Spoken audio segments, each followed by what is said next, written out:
I was in the kitchen, making a pot of chili, when my daughter Patricia came home, shouting into her phone.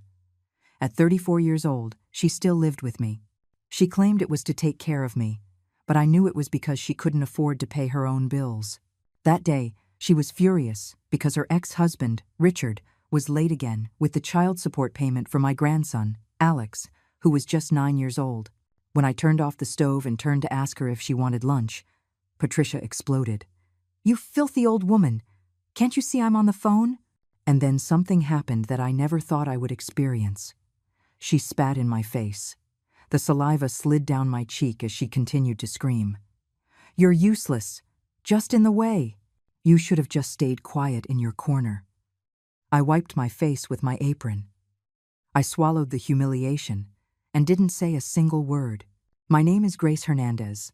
I am 67 years old, and I have always been a woman of strong character. I raised Patricia alone after my husband, Joe, left when she was just 6. I worked as a seamstress for 38 years to give my daughter an education and a decent life. I bought this house in our Chicago neighborhood with great sacrifice, always dreaming that one day it would be a home filled with love and respect. But for the last 3 years, ever since Patricia moved back in with me after her divorce, my own house had become a living hell. She treated me like a maid, screamed at me in front of Alex, and I always kept quiet, thinking of my grandson. In that moment, looking at my reflection in the bathroom mirror, my face still damp with humiliation, something inside me began to awaken. During the afternoon, while Patricia went out to handle her business, leaving Alex here with me, I kept thinking about everything that had happened. My grandson hugged me and whispered, "Grandma, why does Mommy yell at you so much?" Those innocent words struck me like a bolt of lightning. I realized that Alex was growing up thinking it was normal to disrespect the elderly, especially women. That night, after everyone had gone to sleep, I sat in the kitchen with a cup of chamomile tea and began to see my situation with clarity. Patricia wasn't here to help me. She was using me. The house was in my name, the bills were paid with my pension, and I also took care of Alex while she supposedly looked for work. But what they didn't know was that I had far more control over my life than they imagined, and everything was about to change. The next morning dawned gray, as if the sky reflected the weight I carried in my soul. Patricia woke up in a bad mood, as she almost always did lately, and began her routine of complaints while I made breakfast. "This coffee is too strong, Mom. You can't even make a decent cup of coffee anymore," she said without even looking at me, her eyes glued to her phone. Alex came running into the kitchen, his school uniform on crooked, and when I bent down to straighten his shirt, he said quietly, "Grandma, I dreamed we went to live somewhere else where we were happy." His words went straight to my heart. That 9-year-old boy already felt the tension in the house, the heaviness of the atmosphere, the constant disrespect toward his grandmother. While they ate breakfast, I stood by the stove, observing the scene that repeated every morning. Patricia scrolling through her social media, completely ignoring her son, who was trying to tell her about a school assignment. "Mom," the teacher said, "I have to make a family tree," Alex said enthusiastically. "Later, Alex. Can't you see I'm busy?" Patricia replied without looking up. "But Mommy?" I said later. The boy fell silent, his cereal spoon halfway to his mouth, and I felt my heart ache. It was always like this. Patricia had completely lost connection with what was truly important, her own son. After walking Alex to school, I returned home to find Patricia on the phone in my bedroom, rummaging through my drawers. "Yeah, Carla, the house is in a great location," she was saying to her friend. "You know how old people are? They always exaggerate their ailments. When she has to go to the nursing home, I can finally fix this place up the way it should be." She noticed I had arrived but wasn't fazed. On the contrary, she continued talking as if I wasn't there. "The neighborhood is gentrifying fast. This house will be worth double in a few years." That afternoon, sitting in my favorite armchair in the living room, where I had sewn for so many years to give her everything she needed, I understood that the time had come to stop being the silent victim of my own story. The following weeks were a painful revelation of how my family truly saw me. Patricia had invited her sister Laura to dinner one Sunday, and I was excited, thinking we would have a quiet family meal. I made a standing rib roast, both of their favorite dish since they were girls. I set the table with my best china and put on my navy blue dress, the one that always looked elegant. But when Laura arrived, the two of them locked themselves in Patricia's room to talk privately. From the kitchen, where I was washing dishes, I could overhear snippets of their conversation that made my blood run cold. "Patricia, I totally get it," Laura was saying in that condescending tone she had always used. "Look at how I live with George, peacefully, without having to take care of Mom 24/7. You've done your part. She had her life. Now it's your turn to live yours." I heard them laugh, and then Patricia replied, "Sometimes I feel like I live in a museum, Laura. I can't move anything, can't change anything. And on top of that, I have to be grateful all the time because it's her house. I feel like a teenager again." "Exactly," Laura continued. "And besides, how long is this going to last? Old people live into their 90s now. Can you imagine another 20 years of this?" My hands trembled as I dried the same plate over and over. These were my two daughters, the girls I had raised with so much love, talking about me as if I were a burden, an obstacle to their happiness. In that moment, I understood that it wasn't my paranoia. They truly saw me as an inconvenience. When they came out of the room and sat at the table, they acted as if nothing had happened. "Oh, Mom, that roast smells delicious," Patricia said with a fake smile. "Isn't it true that nobody makes a roast like Grandma Grace?" Laura added, picking up Alex. But I had already seen them without their masks. I had heard their true feelings. And that night, I lay awake until very late, feeling something inside me break that would never be the same again.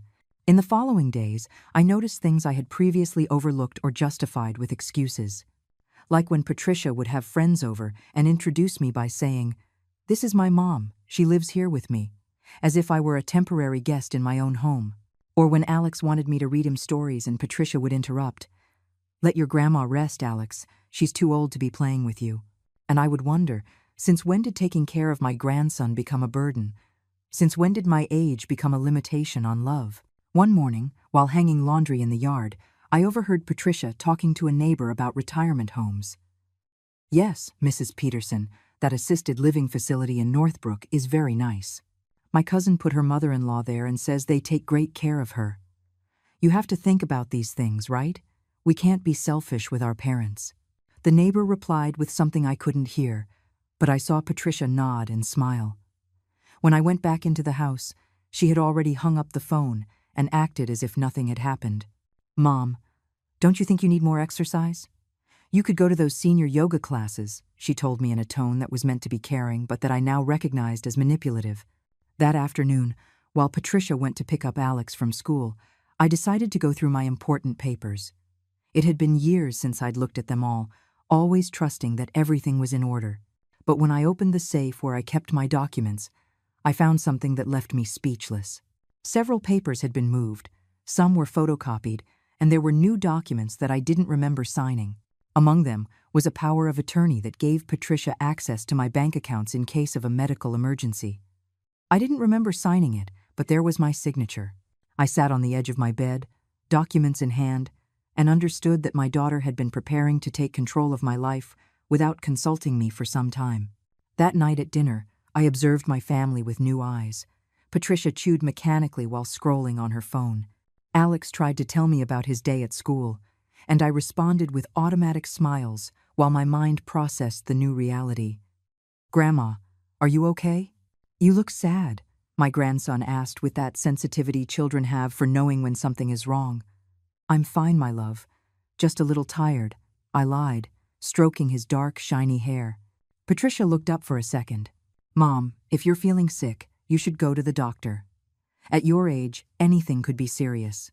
But in her tone, there was no genuine concern, but rather the expectation that I was, in fact, sick, as if that would justify the plans she already had in mind. The next day was Saturday, and Patricia announced she would be out all day with friends. "Mom, can you watch Alex?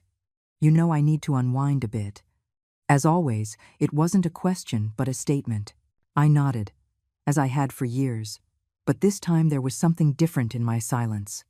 While she got ready to go out, singing along to Taylor Swift songs she knew by heart, I watched her every move. She put on makeup with expensive products I didn't know how she could afford on her part-time job. She put on new clothes that seemed to appear in her closet every week. When she left, leaving Alex watching cartoons, I sat down to check the bank accounts online. What I discovered took my breath away. Patricia had had access to my main account for 6 months and had been regularly withdrawing money, small amounts that I hadn't noticed, $50 here, $80 there, always with justifications that sounded reasonable when she told me. "Mom, I need it for Alex's medicine. The washing machine broke and we need to fix it. The car needs urgent service." But adding up all those emergencies, she was taking almost half of my pension every month. And worst of all, she had found a way to also access the savings account I had opened for Alex's college education. My grandson had an account with $20,000 that I had saved by working extra hours for years, and Patricia had already withdrawn $4,000 without my authorization. I sat there in front of the computer, my stomach churning. It wasn't just the money, it was the betrayal, the disrespect, the way she had been deceiving me while telling me she loved me. Alex came running over. "Grandma, can you make me a grilled cheese?" His cheerful little voice contrasted with the bitterness I felt at that moment. I picked him up, kissed his forehead, and made him his favorite grilled cheese sandwich with a side of tomato soup. While he ate happily, I made a decision that would change everything. I would no longer be the submissive grandmother who let herself be robbed and humiliated. I was 67 years old, but my mind was clearer than ever, and it was time to show them what it meant to lose someone who truly loved them. In the days that followed, I maintained my normal routine, but inside, everything had changed. Every morning, I woke with a determination I hadn't felt in years.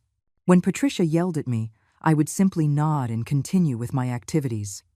When she asked for money for her important expenses, I gave her what I had on hand without question.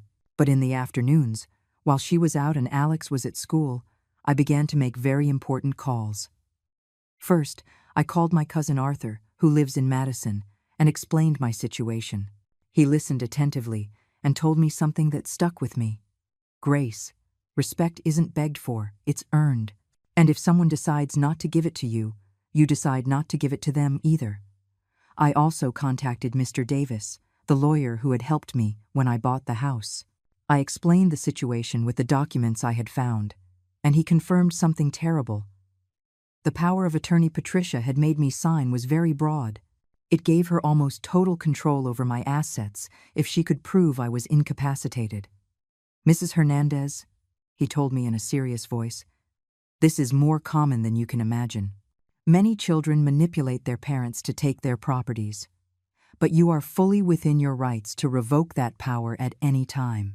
Your mind is perfectly clear." I left the lawyer's office that afternoon with a folder full of new documents and a plan that would shake the foundations of the life Patricia thought she controlled. On Friday night, Patricia came home with news that chilled my blood. "Mom, I have something important to tell you," she announced as she poured herself a glass of water in the kitchen. "I've been thinking a lot about your well-being, and I think it's time we consider other options for your care." I sat down in a kitchen chair, pretending I didn't know where the conversation was going. "What kind of options, dear?" I asked in the most innocent voice I could muster. "Well, you know, specialized places where they can take better care of you. You need to socialize with people your own age, do activities, have medical supervision. You're so lonely here when I'm at work." The irony was cruel. She never worked more than 4 hours a day and spent the rest of her time at shopping malls or with her friends. "Patricia," I said very calmly, "this is my house. I bought it with my work, I maintained it with my effort, and I have been happy here for 20 years. She sighed as if speaking to a stubborn child. "Mom, I understand you're attached, but you can't live alone anymore. What if you fall and no one is around? What if you forget to turn off the gas? I can't be at peace knowing you're at risk." Her words sounded concerned, but I knew my daughter. I knew when she was acting and when she was genuine. "Besides," she continued, "selling the house would give us good money to ensure your care in a really good place. I would manage everything, obviously." That night, after putting Alex to bed, I stayed awake in my room, reviewing every detail of the last few months. I remembered all the times Patricia had casually mentioned stories of elderly people having accidents at home, the times she had commented on how expensive it was to maintain such a large house, how she had started talking about retirement homes as if they were luxury resorts. It had all been a slow, calculated campaign to convince me that I needed specialized care, when the reality was that she needed my money and my house. On Monday, very early, while Patricia was sleeping soundly after coming home drunk the night before, I left the house with my most elegant purse and all my important documents. My first stop was the bank, where I requested to speak with the general manager. I explained the whole situation, showed him the unauthorized withdrawals, and he immediately blocked Patricia's access to all my accounts. "Mrs. Hernandez," he said respectfully, "you have every right to protect your assets. Your daughter was not authorized to withdraw money from the minor's account." I signed new papers, changed all my passwords, and felt as if I had regained my financial freedom after months of being robbed in my own home. My second stop was with Mr. Davis. There, I signed the revocation of the power of attorney Patricia had made me sign. And we did something even more important, a new will. In the previous one, Patricia inherited everything. In the new one, everything was left in a trust for Alex, which could only be managed by an independent trustee until he turned 25. Patricia would not inherit a single penny from me. "Mr. Davis, I want to ensure my grandson has a dignified future, without depending on a mother who doesn't know how to value or care for what she has." I left that office feeling lighter than I had in years. But my plan was just beginning. That afternoon, while Patricia thought I was taking my usual nap, I contacted a very discreet real estate agency. The appraisal of my house was a surprise even to me. It was worth $400,000, much more than Patricia imagined. The area had indeed appreciated in value, just as she had told her friend. But what she didn't know was that I was perfectly aware of the value of my assets. The agent explained that he had interested buyers, that they could close the sale in less than 3 weeks. "Are you sure, Mrs. Hernandez? This is a very big decision," he asked with genuine concern. "Mr. Davis," I replied, "I am 67 years old, and I know exactly what I'm doing. My daughter wants my house, but she doesn't want me. Well, she's about to learn the difference." During those days, I observed Patricia with completely new eyes. I saw how she spoke with contempt about older women on television. Oh, these dramatic old ladies, always exaggerating everything. I saw how she treated Alex when she was in a bad mood. "I already told you no, Alex. Not everything revolves around you." I saw how she spent my money on unnecessary things. Expensive clothes, restaurant meals, beauty treatments, while haggling with me over every dollar when I needed to buy my medications. "Mom, don't you think $20 for pills is a lot? You should look for cheaper generics," she would say, while carrying bags from Nordstrom worth hundreds of dollars. On Wednesday of that week, Patricia came home with a surprise for me. She had made an appointment with a geriatrician for a general checkup. "Mom, at your age, it's important to have complete studies done. This doctor is very good, a specialist in older people." I agreed without question. But when we arrived at the office, I realized it was not a normal medical appointment. Patricia stayed in the consultation room the whole time, answering questions about me, my behavior at home, my frequent forgetfulness, my mood swings. The doctor asked me very strange questions. If I knew what day it was, if I remembered the names of past presidents, if I had trouble managing money. I answered everything perfectly, with more clarity than I had had in years. But I noticed how Patricia tried to intervene. "Doctor, it's just that at home she sometimes gets confused with dates. Lately, she's been very forgetful with her keys." When we left the office, Patricia was quiet, clearly annoyed that the doctor hadn't found any signs of cognitive decline. In the car, on the way back home, she said something that confirmed all my suspicions. "Mom, I think you got nervous with the doctor. You didn't answer, as you normally would." It was incredible. She was trying to convince me that I was unwell when I had just proven the opposite. "Patricia," I said very calmly, "my faculties are perfect. In fact, I've never felt more lucid." She didn't reply, but I saw her grip the steering wheel tighter. That night was the last time I had dinner with my family in my house. Patricia had made sandwiches, something quick because she had an important date. And Alex was excitedly talking about a science project he was doing at school. "Grandma, I'm making a volcano that's going to erupt for real. Will you help me finish it?" "Of course, my sweetie," I replied, and I saw Patricia roll her eyes. Alex, your grandma is too old to be bending over doing school projects. You'd better ask your Aunt Laura for help. But I want Grandma to help me, the boy insisted. I already told you no, Patricia yelled, and Alex immediately fell silent, tears welling in his eyes. In that moment, something inside me broke for good. It wasn't sadness, it wasn't rage, it was absolute clarity. Patricia was not only stealing my money and planning to take my house, she was also damaging the relationship between Alex and me. She was turning my grandson into a witness of disrespect toward his grandmother, teaching him that the elderly have no value, that their opinions don't matter, that their feelings can be ignored. That night, after helping Alex with his volcano while Patricia was on her date, I made the most important decision of my life. I stayed up until 3 a.m. writing letters. One for Alex, explaining that everything I was about to do was out of love for him. Another for Patricia, where I explained exactly everything I had discovered and everything that was going to happen. And a third letter, to myself, something I had never done before, but felt was necessary. In that letter, I wrote down all the reasons I deserved respect, all the times I had shown my love, all the sacrifices I had made, and all the times I had been patient when I should have set boundaries.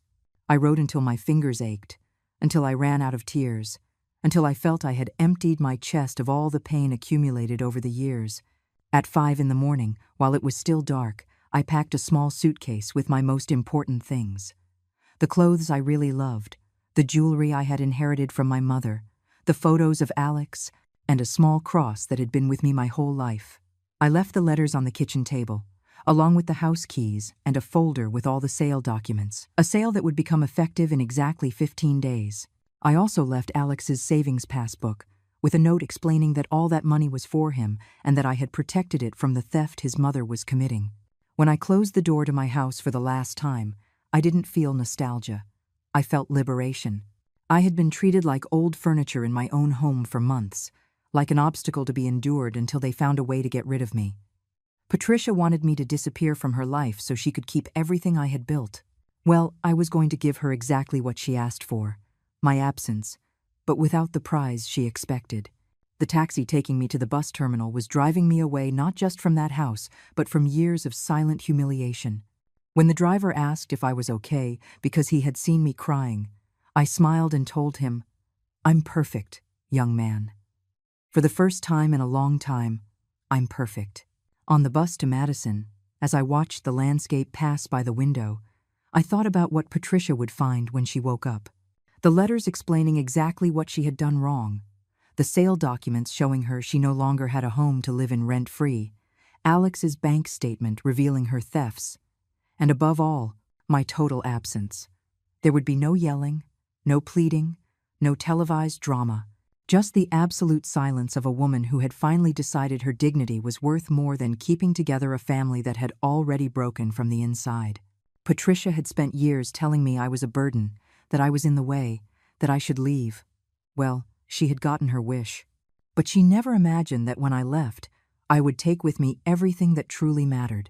I arrived in Madison at 11 a.m, and my cousin Arthur was waiting for me at the station with a smile I hadn't seen in years. "Grace, you look different," he said as he carried my suitcase. "You look free." He was right. For the first time in a long time, I wasn't carrying the weight of walking on eggshells in my own house. His wife, Carol, greeted me with a long, sincere hug.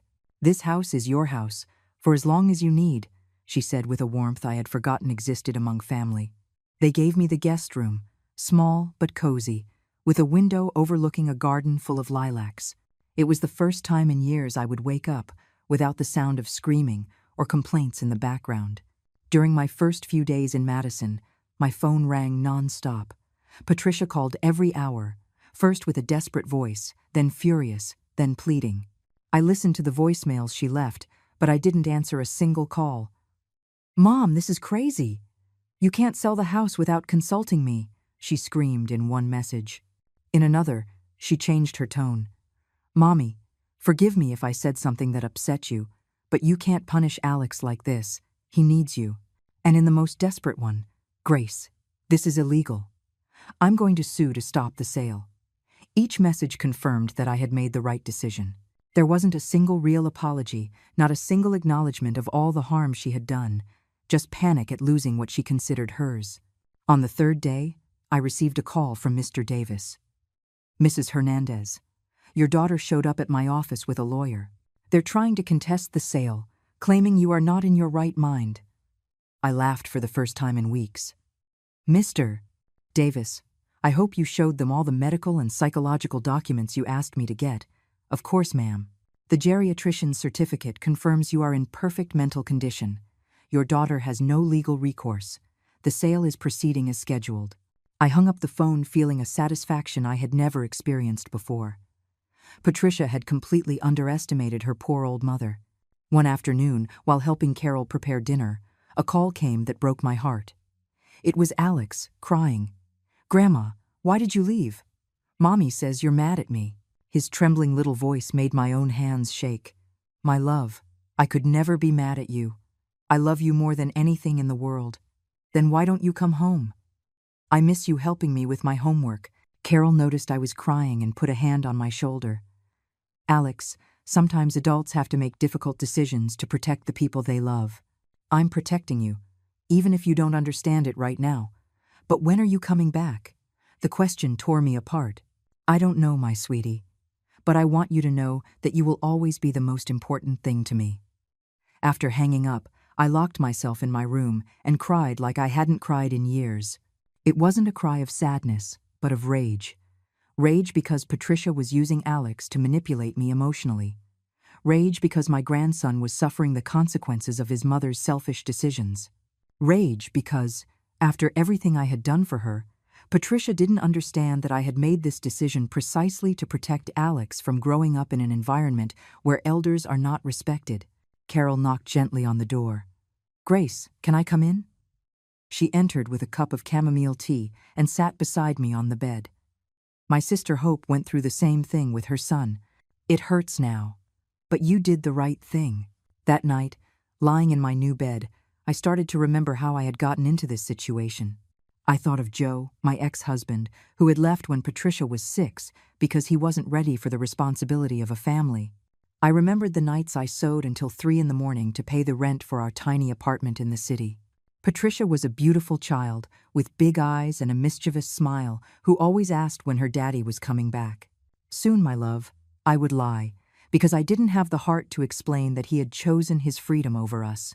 For years, she was the only good thing in my life.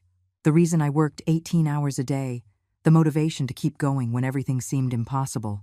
I remembered when Patricia turned 16 and I had saved for 2 years to throw her a party that lived up to her dreams. I rented a small hall, bought her a pink dress that made her look like a princess, and hired a band I knew from work. That night, watching her dance with my brother Robert, who had played the role of a father, I felt that all the sacrifices had been worth it. "Mommy, thank you for doing this for me," she had told me that night, hugging me tightly. "You're the best mom in the world." Those words had been like a balm to my tired soul. At what point had that grateful child turned into the woman who spat in my face? The next day, Arthur suggested we go for a walk downtown. It had been years since I had strolled without rushing, without having to run back home to prepare food or wash Patricia's clothes. We walked through the cobblestone streets, saw the old churches, and sat on a bench in the main square eating ice cream like 2 tourists. "Grace," Arthur said as we watched the families walk by, "when was the last time you did something just because it made you happy?" I thought about it and realized something terrible.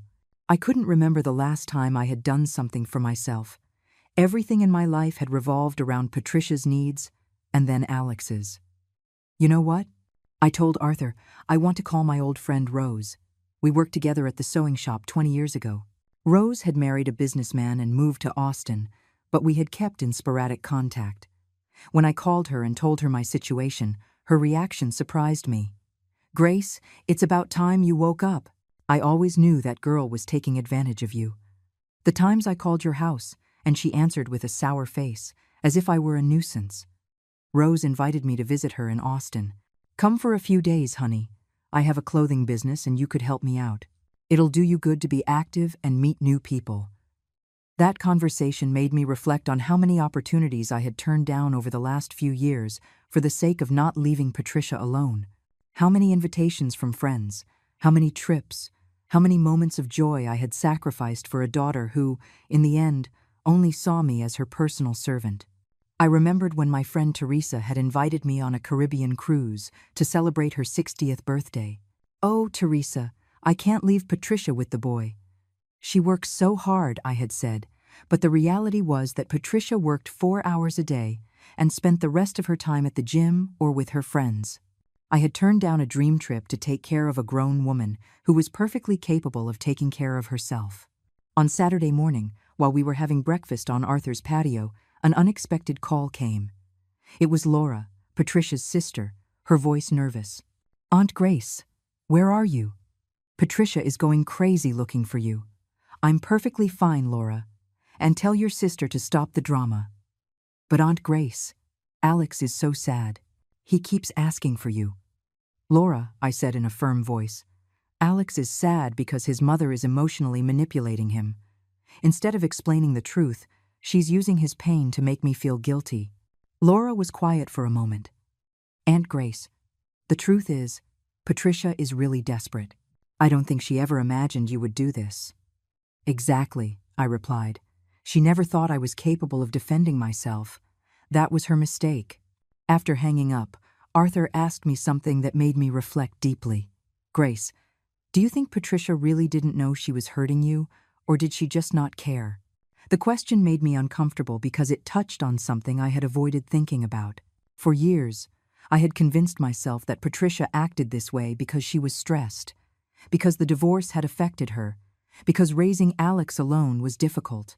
But sitting there, on that quiet morning, I remembered dozens of moments when I had seen in her eyes that she knew exactly what she was doing. Like when she would yell at me in front of her friends and then wink at me, as if it were a game.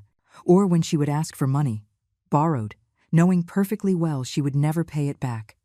"Arthur," I said finally, "I think Patricia knew she was hurting me. And I think she liked having that power over me." It was the first time I had admitted it out loud, and saying it freed me from a huge burden. For years, I had made myself believe that I was too sensitive, that I was exaggerating, that I was misinterpreting her actions. But the truth was simpler and more painful. My daughter had enjoyed humiliating me because it made her feel superior, adult, powerful. "And you know what's the saddest part?" I added. "It's that I allowed it because I was afraid of losing her love. But I've realized that that love never really existed." That afternoon, I received a call from Mr. Davis with news that made my heart sing. "Mrs. Hernandez, the sale was completed successfully. The money has been deposited into your new account. What do you want me to do with the belongings left in the house?" "Mr. Davis, everything left there belongs to Patricia and Alex. I took the only things that truly mattered to me." "And the furniture?" "There is furniture that is clearly theirs. Let them have it. Consider it my final parting gift." When I hung up, Arthur saw me smile. "Good news?" "The best. I officially no longer have a house in Chicago, and I've never felt freer." That night, Carol made me my favorite dinner, lasagna with garlic bread. While we ate, she told me about a friend who had gone through a similar situation. Her name was Hope. She had 3 children who treated her very badly. One day, she disappeared. She went to live with a sister in Florida. The children looked for her like crazy, but when they found her, she had already rebuilt her life. She had a job she liked, new friends, even a suitor. She told them, "You told me I was a nuisance. Now see how it feels to live without this nuisance." The story made me laugh. And what happened? At first, the children were furious. But after a few months, they realized how much they depended on her. They begged her for forgiveness on their knees. But she had already decided her new life was better. On Sunday morning, while I was watering the plants in Carol's garden, my phone rang. It was a number I didn't recognize, but I decided to answer. "Mrs. Grace?" It was a young woman's voice I didn't recognize. "Yes, who's speaking?" "I'm Monica, Alex's teacher. I'm sorry to take the liberty of calling you, but I'm very worried about the boy." My blood ran cold. "What's wrong with my grandson?" "He's very sad, ma'am. He keeps asking about you. He says you left because he behaved badly. His mother told us you are sick, but Alex insists you are fine and that you left because you're mad at him. Patricia's manipulation knew no bounds. Miss Monica, I said in a controlled voice, my grandson did nothing wrong. I had to get away from a very difficult situation at home, but that has nothing to do with Alex. Ma'am, would it be possible for you to write him a letter?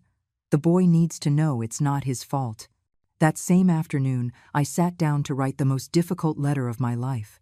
I explained to Alex, in words he could understand, that sometimes adults have to make tough decisions, that I loved him more than anything in the world, but that I needed to be in a place where I was treated with respect. I told him that when he was older he would understand better, but in the meantime, I wanted him to know that he had done nothing wrong. The next day, Mr. Davis called me with information I wasn't expecting. Mrs. Hernandez, Patricia is trying to locate you. She hired a private investigator. The news made me nervous. Can she do that legally? She can try, but you are an adult in full command of your faculties. You are not obligated to say where you live or to receive unwanted visitors. That afternoon, I spoke with Arthur about my fears. Grace, if you want to be more at ease, you can stay here as long as you need. This city is big, and besides, no one is looking for you for committing a crime. You simply decided to leave your house. During those weeks in Madison, I began to rediscover who I was before I became the long-suffering mother who put up with everything. I started getting up when I wanted to, not because someone needed me. I had quiet breakfasts, reading the entire newspaper, not just the headlines while rushing to make lunch. In the afternoons, I walked around the city, visited museums, sat in cafes with a cappuccino, and watched people go by. It was incredible to realize how much I had stopped doing to please a daughter who never appreciated my sacrifices. One morning, while I was sunbathing in the garden, Carol sat next to me with a serious expression. Grace, I have to tell you something. A young woman came by yesterday asking for you. She said she was a market researcher, but I suspect she was the person Patricia hired to find you. My heart raced. What did you tell her? That I had never heard of any Grace Hernandez. But I think it's time for you to make a decision. Are you going to stay in hiding forever, or are you going to face the situation? Carol was right. I had been running for weeks, but I couldn't run forever. That night, I made an important decision. I called Rose in Austin and accepted her invitation. Rose, is your job offer still open? Of course. When can you come? Next week. Austin was farther from Chicago, and besides, I would have a job that would keep me active and give me financial independence. I wasn't going to live off the money from the house sale forever. I wanted to save that to ensure Alex's future when he was older.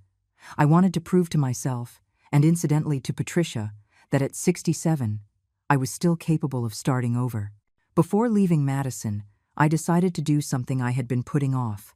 Call Patricia directly. I dialed her number at 7 in the morning, knowing I would catch her at home. Mom? Mom? Is that you? Her voice sounded desperate. Yes, Patricia, it's me. Thank God. Where are you? Are you okay? I'm coming to get you right now. Patricia, I'm not going to tell you where I am, and I'm not coming back. But Mom, this is absurd. We're family. Patricia, for years you treated me as if I were your employee. You stole money from me. You planned to put me in a nursing home. You humiliated me in front of my grandson. That is not being family. Mom, I never… Patricia, don't interrupt me. I'm going to talk, and you're going to listen for the first time in years. My voice came out firm, without a tremor. I sold the house because I discovered you were stealing money from Alex's account. I changed my will because I found out you were planning to take my assets. I left because you spat in my face and told me I was a filthy old woman. Do you need me to remind you of anything else? There was a long silence on the other end of the line. Mom, I was stressed. The divorce, the money problems. Patricia, stress does not justify cruelty, and you had no money problems. You were living rent-free in my house. You were spending my money, and you were working no more than part-time. What about Alex? Are you going to punish your grandson for my mistakes? It was the question I knew would come. The usual emotional manipulation. Patricia, Alex is not being punished. He is learning that actions have consequences. that when you hurt the people who love you, you can lose them forever. Mom, please come back. I promise everything will be different. Patricia, for years you promised me you would change. You promised you would get a stable job, that you would treat me better, that you would be more independent. But the only promises you kept were your threats. You told me I was a nuisance and that I should leave. Well, here is what you asked for. When I hung up the phone, my hands were shaking, but not from fear, but from liberation. It was the first time in years I had spoken to Patricia without apologizing for existing, without begging for her love, without accepting her mistreatment. Carol, who had heard the conversation from the kitchen, came over and hugged me. Grace, I am so proud of you. You spoke to her like a woman who respects herself. That afternoon, I packed my things to go to Austin. I didn't know what awaited me there, but for the first time in a long time, that uncertainty excited me instead of scaring me. The day before I left, I received a call I wasn't expecting. It was Laura, but this time she sounded different. Aunt Grace, I need to tell you something important. Tell me, Laura. Patricia told me what really happened. About Alex's money, the power of attorney, the spitting incident. Aunt Grace, I didn't know things were that bad. Laura, your sister has been treating me like this for years. It didn't start last week. I know, Aunt Grace, and I'm ashamed because I also thought you were exaggerating when you complained. But now I see it was all true. And you're calling to tell me what, Laura? To ask for your forgiveness, and to tell you that I understand why you left. In your place, I would have done the same. But I probably wouldn't have had your courage. That conversation made me reflect on something important. For years, the whole family had known how Patricia treated me, but no one had done anything to defend me. They had all preferred to believe I was exaggerating, that I was too sensitive, that I misinterpreted things. It was easier to blame the victim than to confront the abuser. Laura, I told her, before hanging up, I hope this experience helps you treat your own mother better. Because children who see their grandmothers being mistreated learn that it's normal to mistreat their mothers. You're right, Aunt Grace. I'm going to think a lot about this. The morning of my departure for Austin, as I waited for the bus at the terminal, I looked back one last time. Not at the terminal, but at the entire stage of my life that I was closing. I had been the perfect mother, the perfect grandmother, the woman who always put everyone before herself. And I had ended up being spat in the face by the person I had loved most in the world.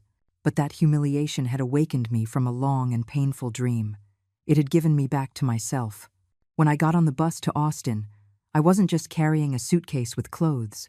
I was carrying the wisdom of a woman who had finally learned that self-love is not selfishness, but survival. I arrived in Austin on a Tuesday afternoon, and Rose was waiting for me at the bus station with a smile I hadn't seen in years. Grace, you look different. More, how can I put it? More yourself. She was right. During the 5-hour journey from Madison, I had felt every mile take me not just further from Patricia, but from the submissive woman I had become. Rose took me directly to her house in a quiet neighborhood with tree-lined streets that reminded me of the America of my youth, when families knew their neighbors and problems were solved with conversations, not screams. The room Rose had prepared for me was small but cozy, with a window that overlooked a garden full of jacaranda trees. Grace, this house is your house for as long as you want, and tomorrow, I'll show you the business. You'll see, working again will do you a world of good. That night, as I unpacked my suitcase for the 3rd time in a month, I realized something important. Each time I moved, I carried fewer material things, but more self-confidence. I no longer needed all those objects that for years I thought defined my identity. My true identity was being reborn from within. Rose's boutique was called Timeless Elegance and specialized in clothing for women over 50. Grace, there's a huge market of women who want to dress well but can't find clothes appropriate for their age and body, she explained as she showed me the shop. Here we don't sell clothes for young girls or grandma's muumuus. We sell real elegance. I was thrilled to see the well-cut dresses, the quality blouses, the classy accessories. And what would I do exactly? Attend to clients, help them choose outfits, and above all, use your life experience to advise them.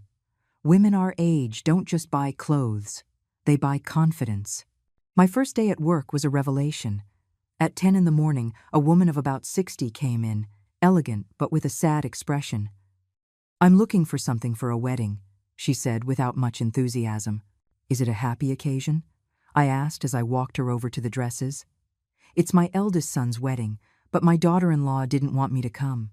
They invited me in the end, but I feel like I'm crashing." The story hit my heart because I recognized the pain in her eyes. "Ma'am, what's your name?" "Sharon." "Sharon, you are not crashing anywhere. You are the mother of the groom. We are going to find you an outfit that makes you feel like the queen you are." We spent an hour choosing the perfect navy blue dress with an elegant cut that enhanced her figure without being over the top. When she tried it on and looked in the mirror, her face changed completely. "Is that really me?" "That's the Sharon who has always been there," I said sincerely. "She just needed the right outfit to shine." When she left, with her new dress and a radiant smile, Rose told me, "Grace, you have a gift. You don't just sell clothes, you give back self-esteem." That afternoon, I realized that helping other women feel valuable was helping me heal my own wounds. During my first few weeks in Austin, I established a routine that filled me with energy. I got up at 6 in the morning, not because someone forced me to, but because I wanted to start the day. I had a quiet breakfast while reading the news. I walked 15 minutes to the boutique. I worked until 6 in the evening, and at night I read or watched movies I liked. On weekends, I explored the city. I visited museums, walked through the historic districts, went to church at the cathedral. It was incredible to rediscover that I had my own tastes, my own opinions, a personality that had been dormant for years. One Saturday morning, while having breakfast at a cafe downtown, my phone rang. It was a Chicago number I didn't recognize. I hesitated to answer, but something told me to. "Mrs. Grace Hernandez?" "Yes. Who's speaking?" "I'm Mr. Martinez, from Alex's school. I'm sorry to bother you, but we need to talk to you about your grandson." My blood ran cold. "Did something happen to Alex?" "No, ma'am. Physically, he's fine, but we are very worried about his emotional state. Since you left, the boy has been very depressed. He doesn't participate in class, cries frequently, and yesterday he told us something that alarmed us." "What did he say?" I asked, feeling my heart race. "He told us that it's his fault you left and that if he had never been born, you would still be happy with his mom." The words shattered my soul. "Mr. Martinez, that's not true. Alex is not to blame for anything. We know that, ma'am, but the boy is very confused. His mother tells him one thing. You're not here to explain another. Would it be possible for you to come and talk to him? Not necessarily to stay, just to explain the situation." The request put me in a terrible dilemma. I wanted to see Alex more than anything in the world, but I knew Patricia would use that visit to manipulate me emotionally. That afternoon, I called Mr. Davis for advice. "Mr. Davis, what happens if I go to see Alex and Patricia tries to prevent me from leaving again? Mrs. Hernandez, you are a free person. No one can force you to stay anywhere. Besides, if you want, I can accompany you on the visit to ensure everything is legal and appropriate." The idea of having a lawyer present reassured me. "And if Patricia tries to prevent me from seeing Alex? You are the boy's grandmother. You have a legal right to see him, especially if the school considers it necessary for the minor's well-being." For several days, I mulled over the decision. Rose advised me to go. "Grace, that boy needs you, and you need to make sure he's okay." But Carol, when I called her in Madison, gave me another perspective. "Grace, be careful. Patricia might be using the boy to get you to come back. Don't you think it's very convenient that the school is calling you just now?" Both were right, but in the end, my love for Alex outweighed my fears. I decided to return to Chicago for a day, just to see my grandson and explain the truth. On Friday morning, I took a flight from Austin to Chicago. It was the first time I had flown alone in years, and that small freedom made me feel powerful. During the flight, I mentally prepared what I would say to Alex, and if necessary, to Patricia. I wasn't going to justify myself. I wasn't going to apologize for defending myself. I wasn't going to let them emotionally blackmail me.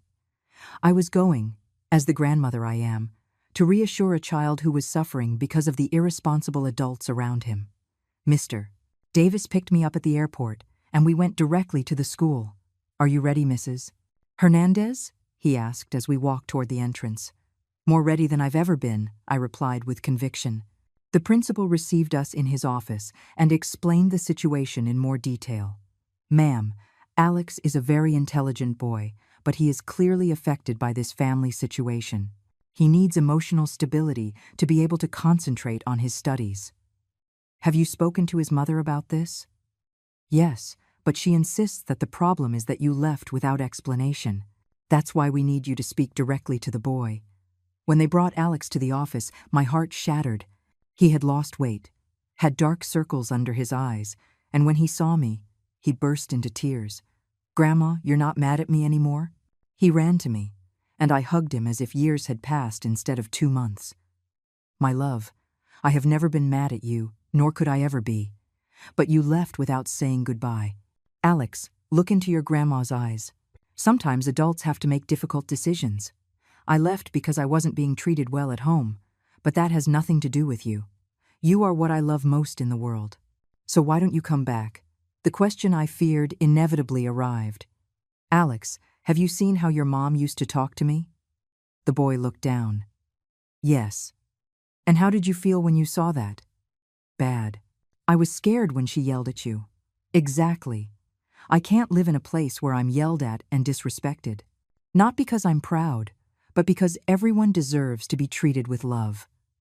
"But what does that have to do with me?" "Nothing, my sweetie. You have nothing to do with it. That's why I wrote you that letter explaining that this isn't your fault. Mommy didn't give me any letter." The comment confirmed that Patricia had intercepted my mail. Just one more manipulation. "Alex," I said, taking his little hands in mine, "I want you to understand something very important. I didn't abandon you. I'm living in another place, but I will always be your grandma. You can always count on me. But I can't go back to living where I'm treated badly." "What if I promise Mommy will change?" The innocence of his words broke my heart. "My love, adults have to change because they want to, not because others ask them to. And the change has to be real, not just promises." I gave him a long hug and promised we would see each other soon. "Can I call you on the phone?" "Of course. I'll give you my new number." When we left the school, Mr. Davis suggested we go for lunch before my flight back. "How do you feel after seeing Alex?" Sad for him, but confirmed in my decision.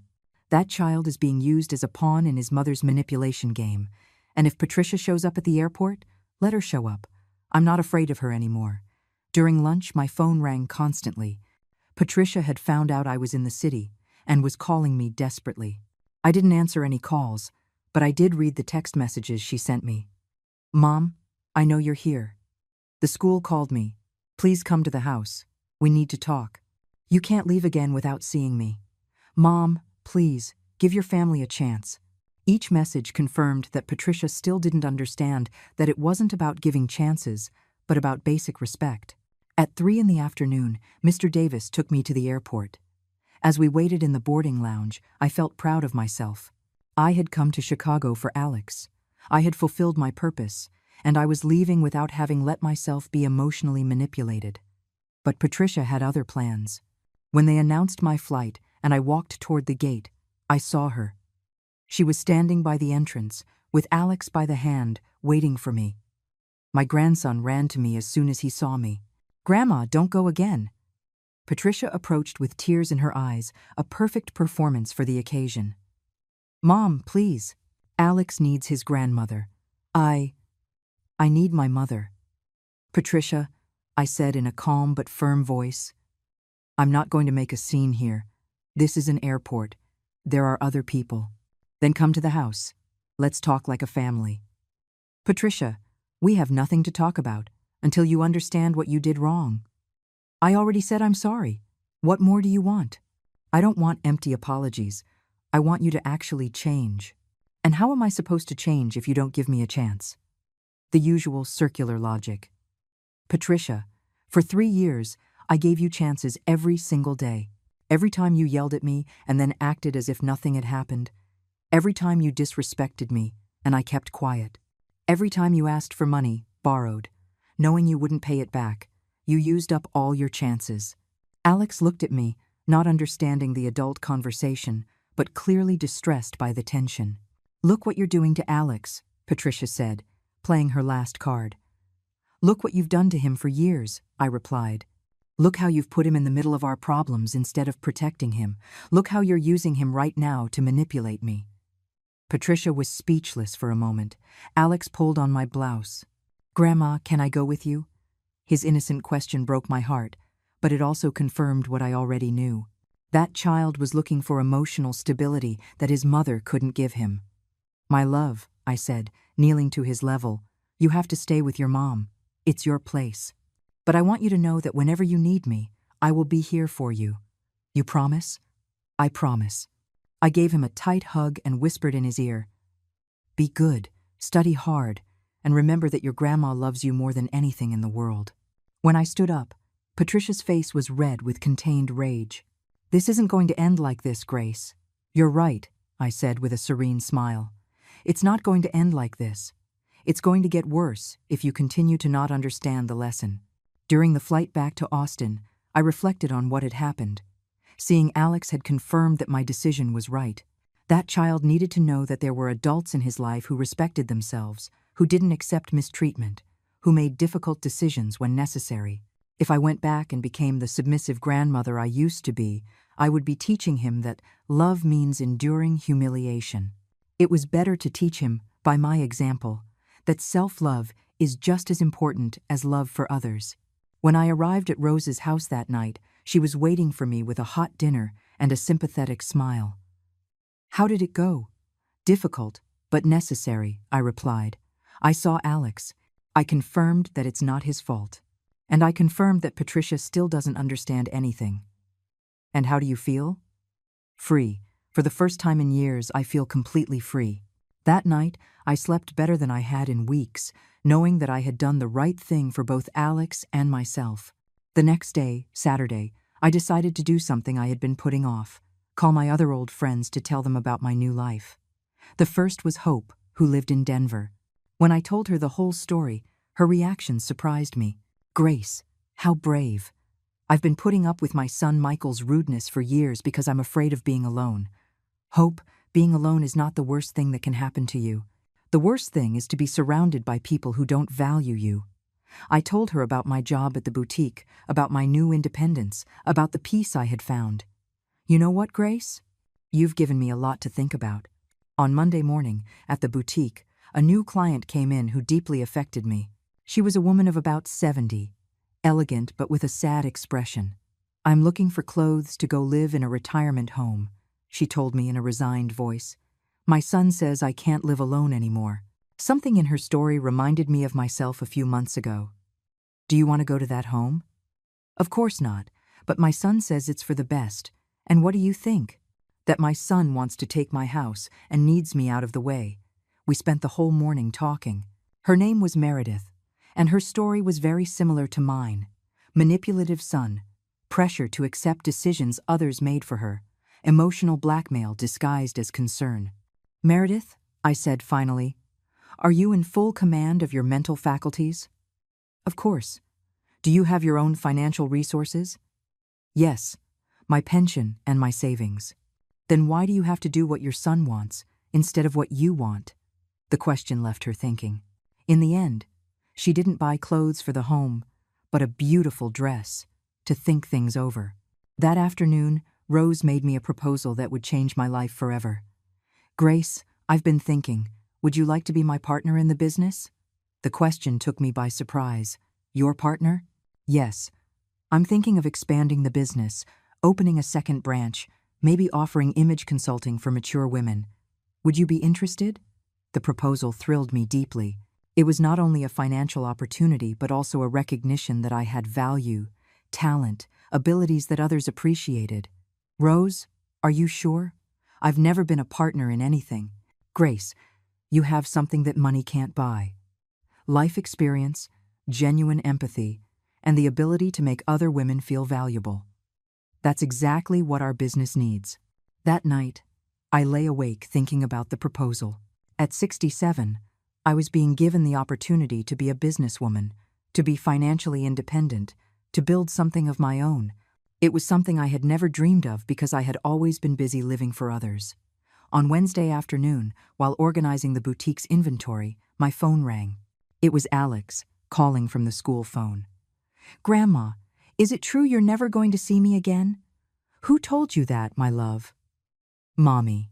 She says because you don't want to come back to the house, you don't want anything to do with me anymore." Patricia's manipulation knew no bounds. "Alex, that's a lie. I will always want to see you. In fact, I was thinking that maybe you could come visit me on vacation." "Really?" "Really. But you'd have to ask your mom for permission. I'm going to ask her right now."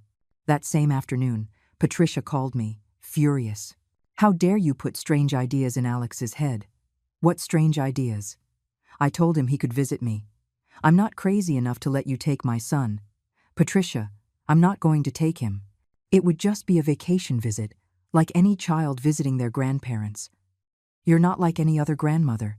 You abandoned your family." "Patricia, I didn't abandon anyone. I defended myself from an abusive daughter." "Grace, stop playing the victim. Patricia, stop playing the innocent. We've known each other for 34 years. You know exactly why I left." The conversation ended with Patricia hanging up on me. But that night, Alex called me again. "Grandma, Mommy says you're dangerous. Do you think you are?" "My love, I think I'm not dangerous. I think I'm the best grandma in the world. Do you trust me?" "Yes." "Then don't worry about what others say. You know who I really am." That conversation confirmed something important. Alex was developing his own judgment, his own ability to distinguish between truth and manipulation. It was a skill that would serve him his whole life. On Friday of that week, I gave Rose my answer. I accepted being her partner. We signed the papers before a notary, and I officially became a co-owner of Timeless Elegance. For the first time in my life, my name was on business documents as entrepreneur, not as a beneficiary or dependent of someone else. That night, we celebrated with a special dinner, and Rose gave me business cards with my name. Grace Hernandez, image consultant and founding partner. When I saw my name printed that way, my eyes filled with tears of joy. In the days that followed, I worked with more enthusiasm than ever. Every client I attended was an opportunity to show that mature women have a lot to offer the world. One afternoon, a woman came in who told me her family was pressuring her to sell her house and go live with a daughter who didn't want her. "Do you want to sell your house?" I asked her. "Not at all. It's the house where I raised my children, where I lived with my husband. But they say it's for the best." "Ma'am, who decides what's best for you?" The question made her reflect deeply. At the end of that week, I received a call that filled me with pride. It was Meredith, the woman who had come looking for clothes for the retirement home. "Grace, I have to tell you, I told my son I'm not going to any home, that my house is mine and I'm staying in it." He was furious, but he can't force me. "And how do you feel?" "Free. For the first time in months, I feel free. And it's all thanks to our conversation." When I hung up, I realized that my personal experience had become a tool to help other women.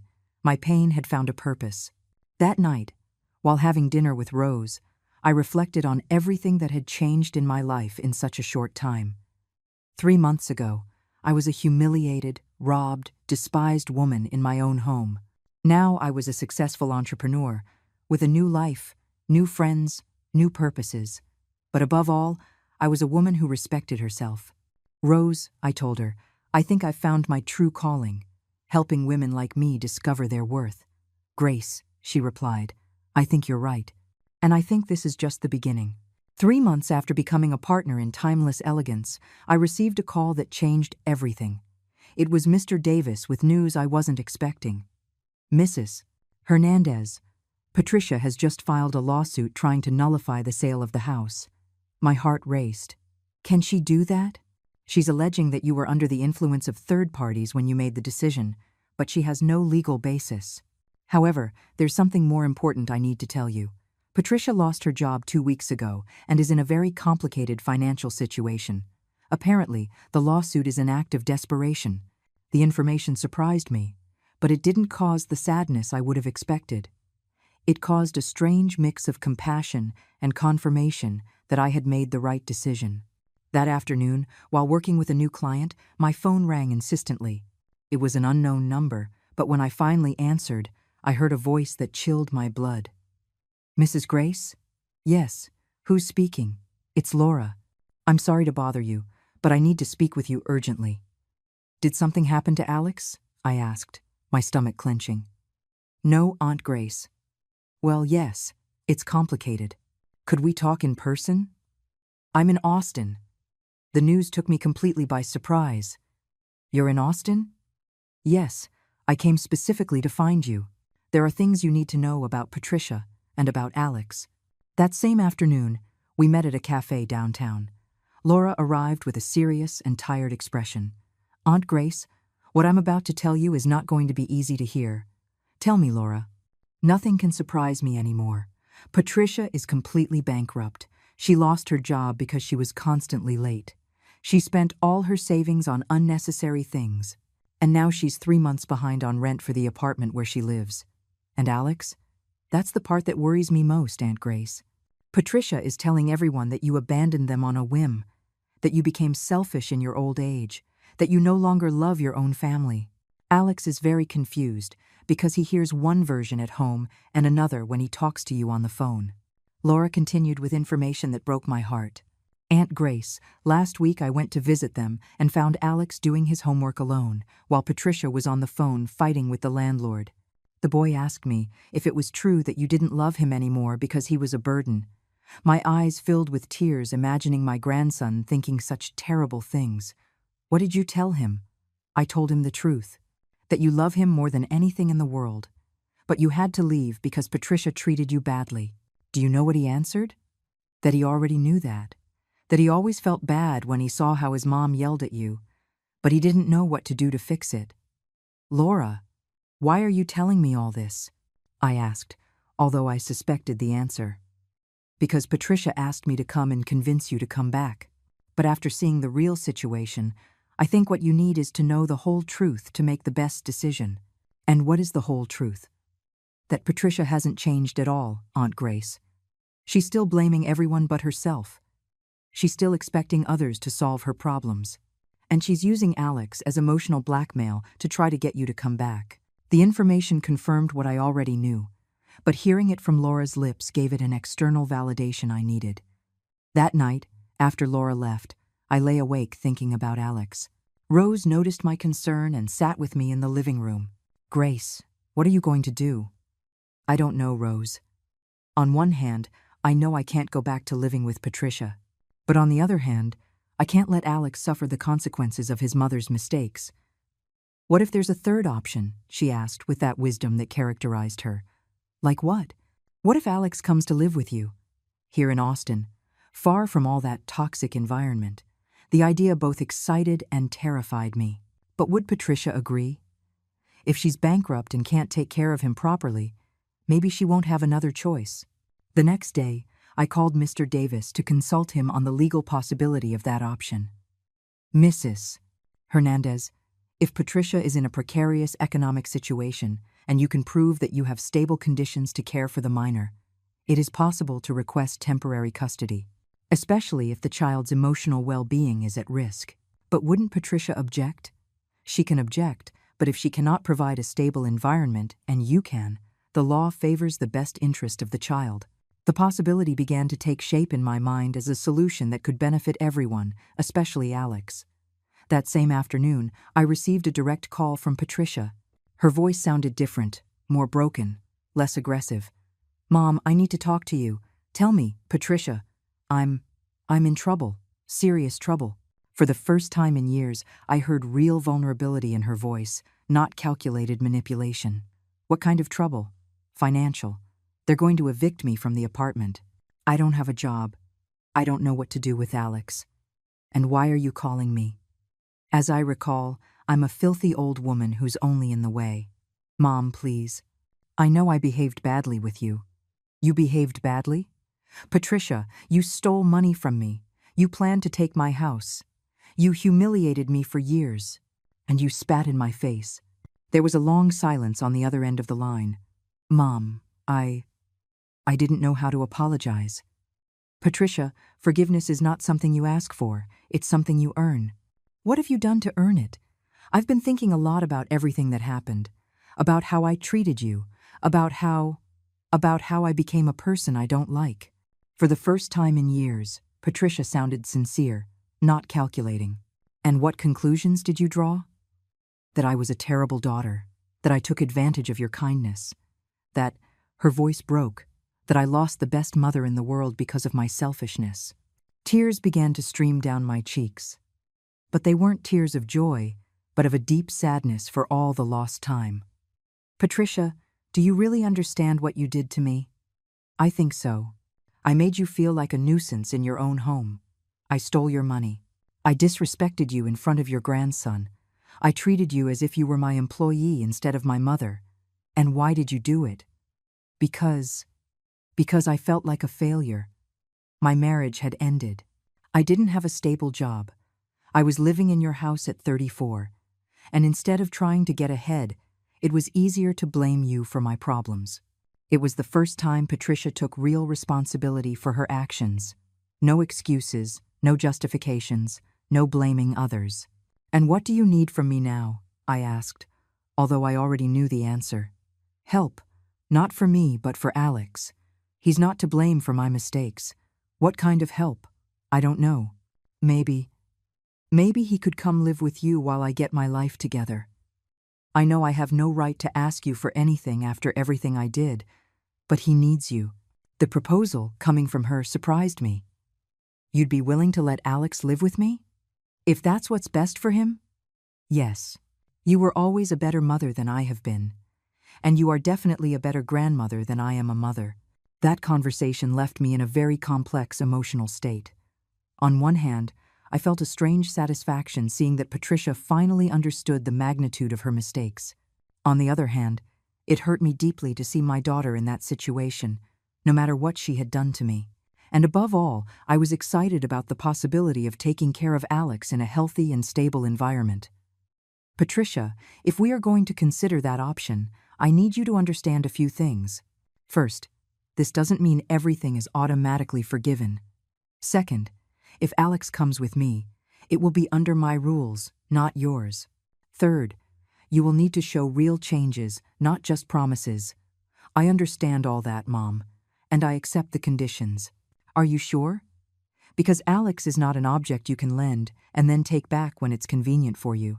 If he comes with me, it will be because it's truly what's best for him, not a temporary solution to your problems. Mom, for the first time in a long time, I'm really thinking about what's best for my son, instead of what's most convenient for me. The conversation ended with the agreement that Patricia would talk to Alex about the possibility and that afterward, the three of us would have a conversation to make the final decision. 2 days later, Patricia and Alex arrived in Austin by bus.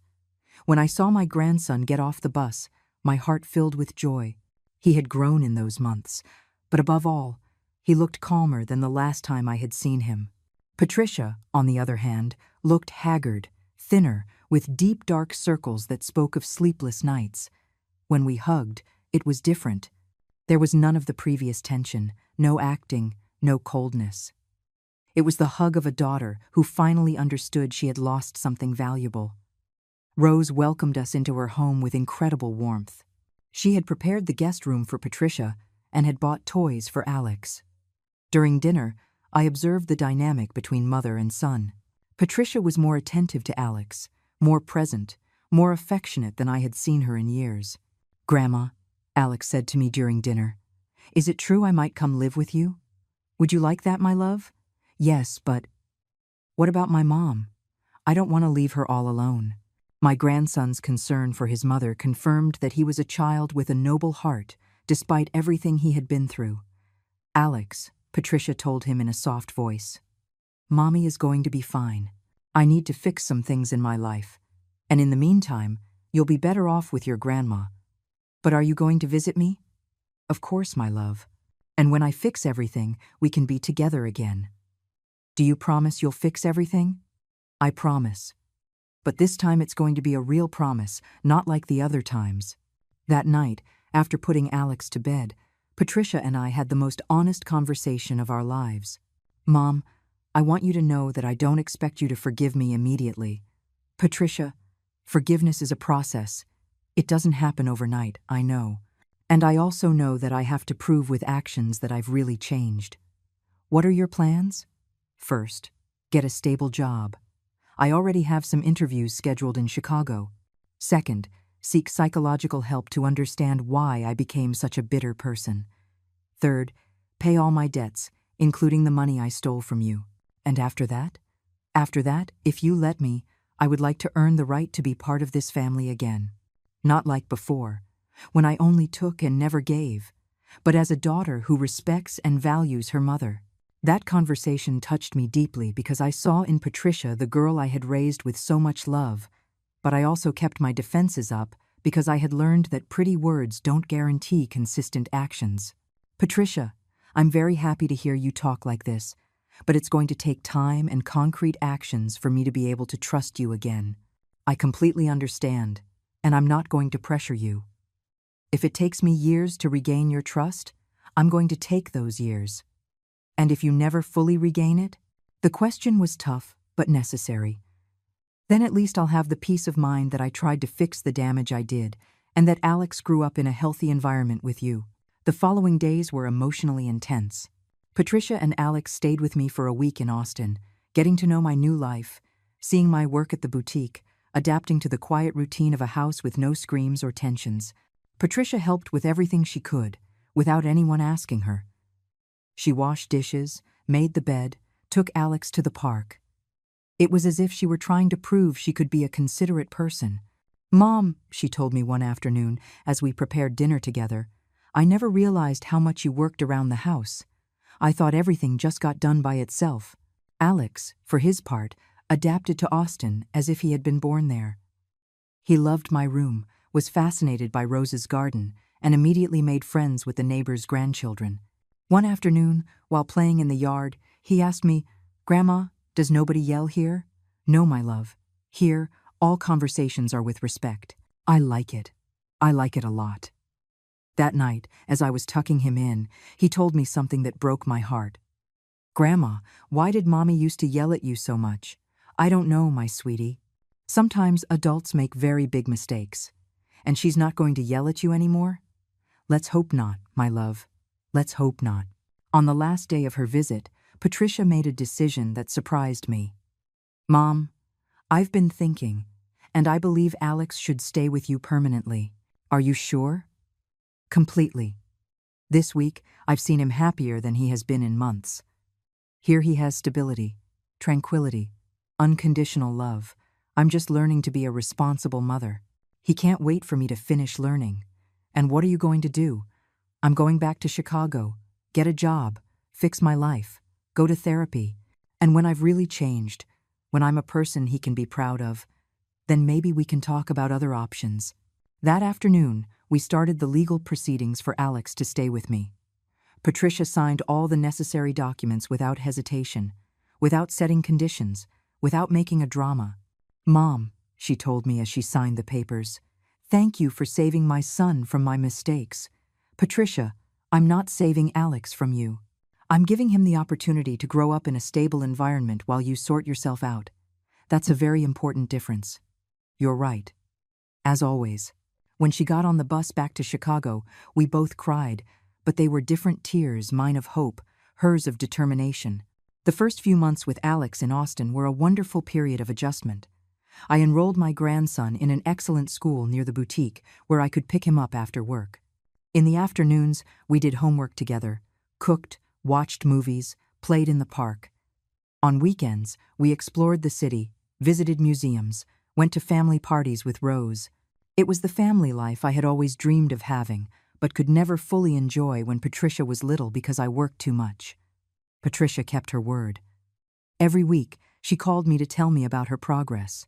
She got a job as a receptionist at a medical clinic. She started psychological therapy. She moved into a small but decent room. And most importantly, her conversations with me began to change. She no longer called to ask for favors or to complain about her problems. She called to ask me how I was, how Alex was, to to tell me good things about her day. "Mom," she said in one of those calls, "my psychologist is helping me understand that for years I held resentment against you without reason. I blamed you for my failed marriage, for my financial problems, for everything that went wrong in my life. And what do you think now? That you were the only person who was always there for me, that you gave me everything you could, and that I confused your unconditional love with an obligation to endure my mistreatment." Those words healed wounds I had been carrying for years. They didn't erase the pain of everything that had happened, but they did give me hope that, maybe, one day, we could have a genuine and respectful mother-daughter relationship. 6 months after Alex moved in with me, Patricia came to visit for his birthday. The woman who got off the bus was unrecognizable. She had gained a healthy amount of weight, had better color in her face, was dressed more carefully, but above all, she had a tranquility in her eyes that I hadn't seen in years. Her reunion with Alex was beautiful. There was no desperation or guilt, just genuine love between mother and son. "Mommy, you look so pretty," Alex told her when he saw her. "It's because I'm so happy to see you, my love," she replied. During that visit, Patricia behaved like the daughter I had always hoped to have. She helped around the house without being asked. She played with Alex without being glued to her phone.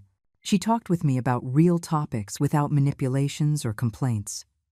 One night, after putting Alex to bed, we had a conversation that marked a before and after in our relationship. "Mom, I want to formally apologize for everything I did to you."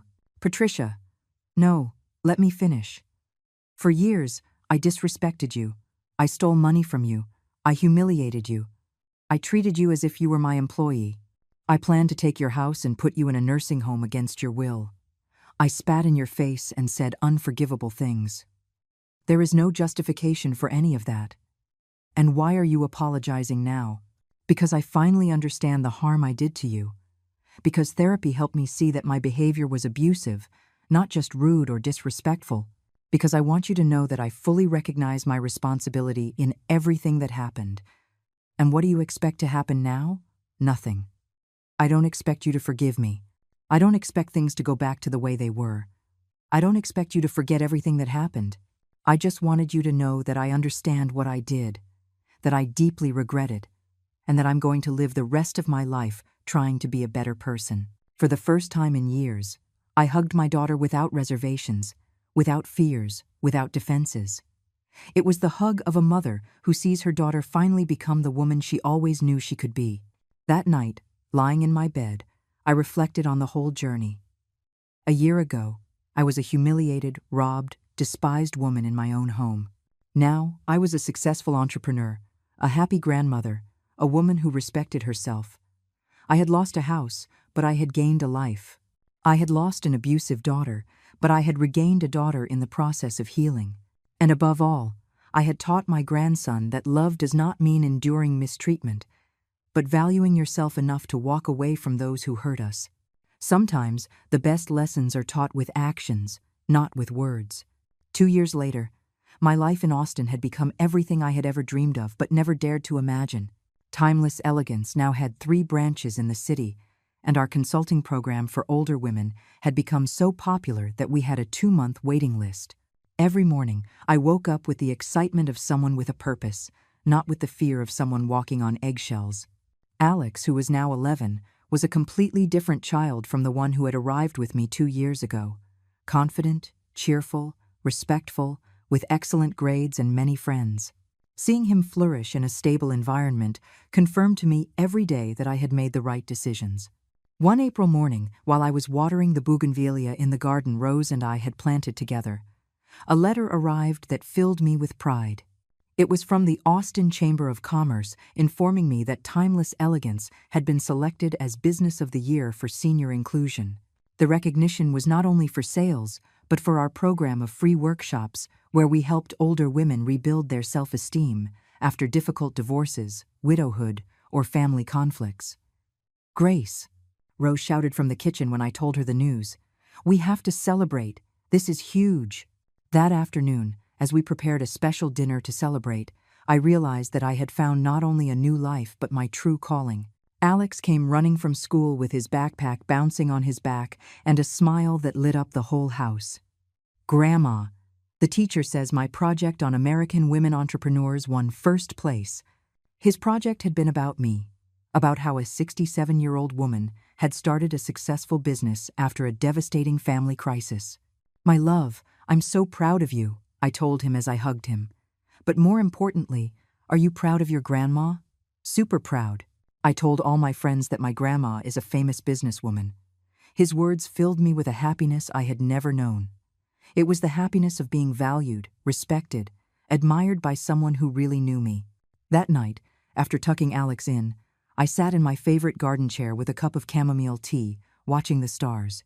It had been exactly 3 years since Patricia had spat in my face and told me I was a filthy old woman. 3 years since I had made the most difficult and liberating decision of my life.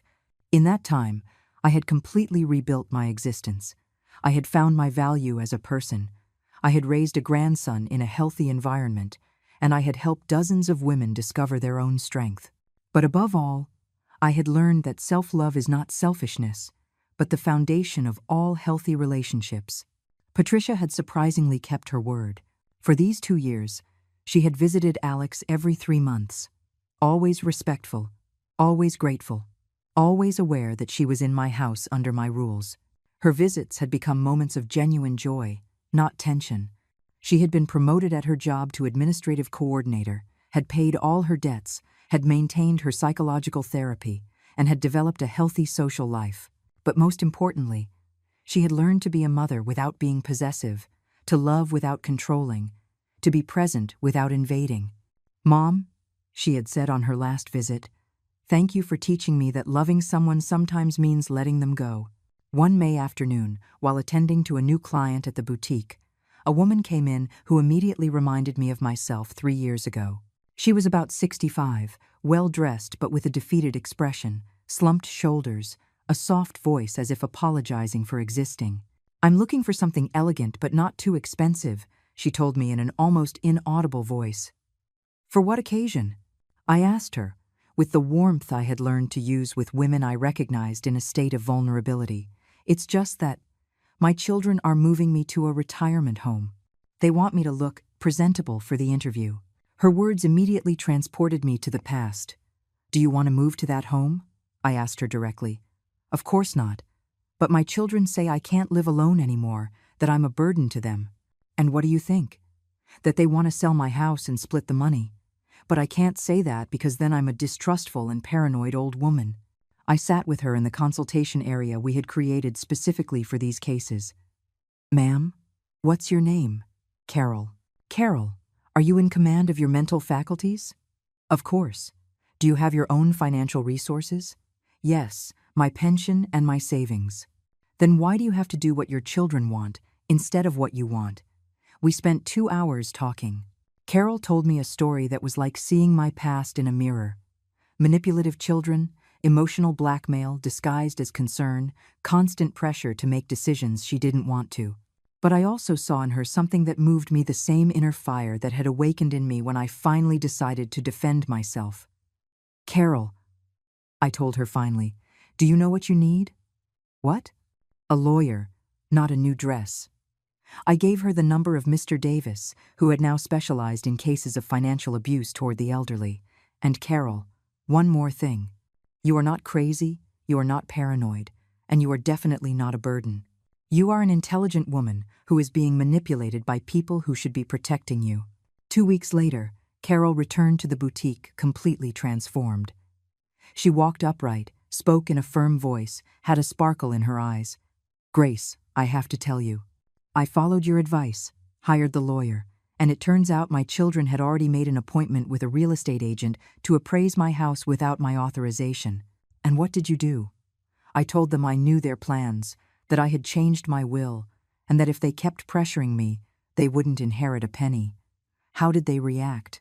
At first, they were furious. Then they tried to convince me I was sick. Then they begged me, but I stood firm. In the end, they had to accept that I'm going to continue living in my house for as long as I please. Stories like Carol's had become common in my new life.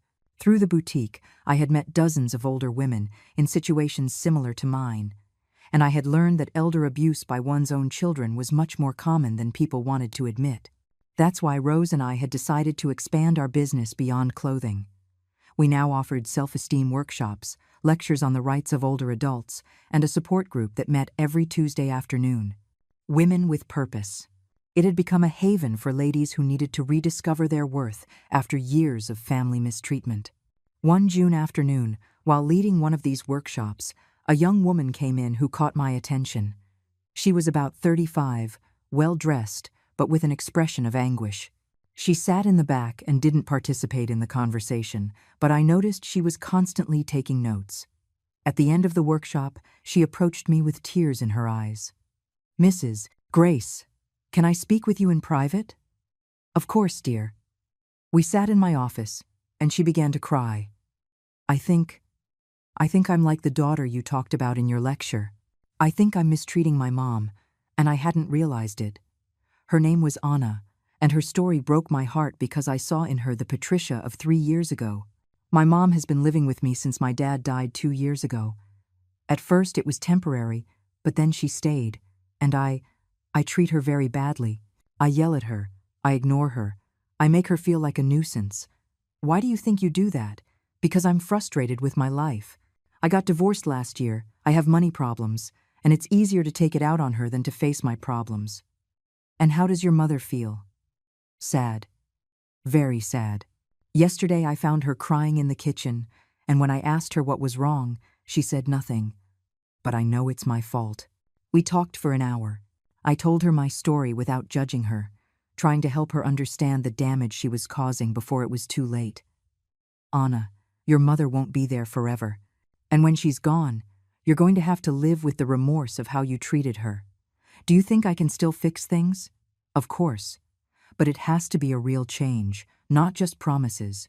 You have to seek help for your problems, treat your mother with respect, and above all, stop blaming her for things that are not her responsibility."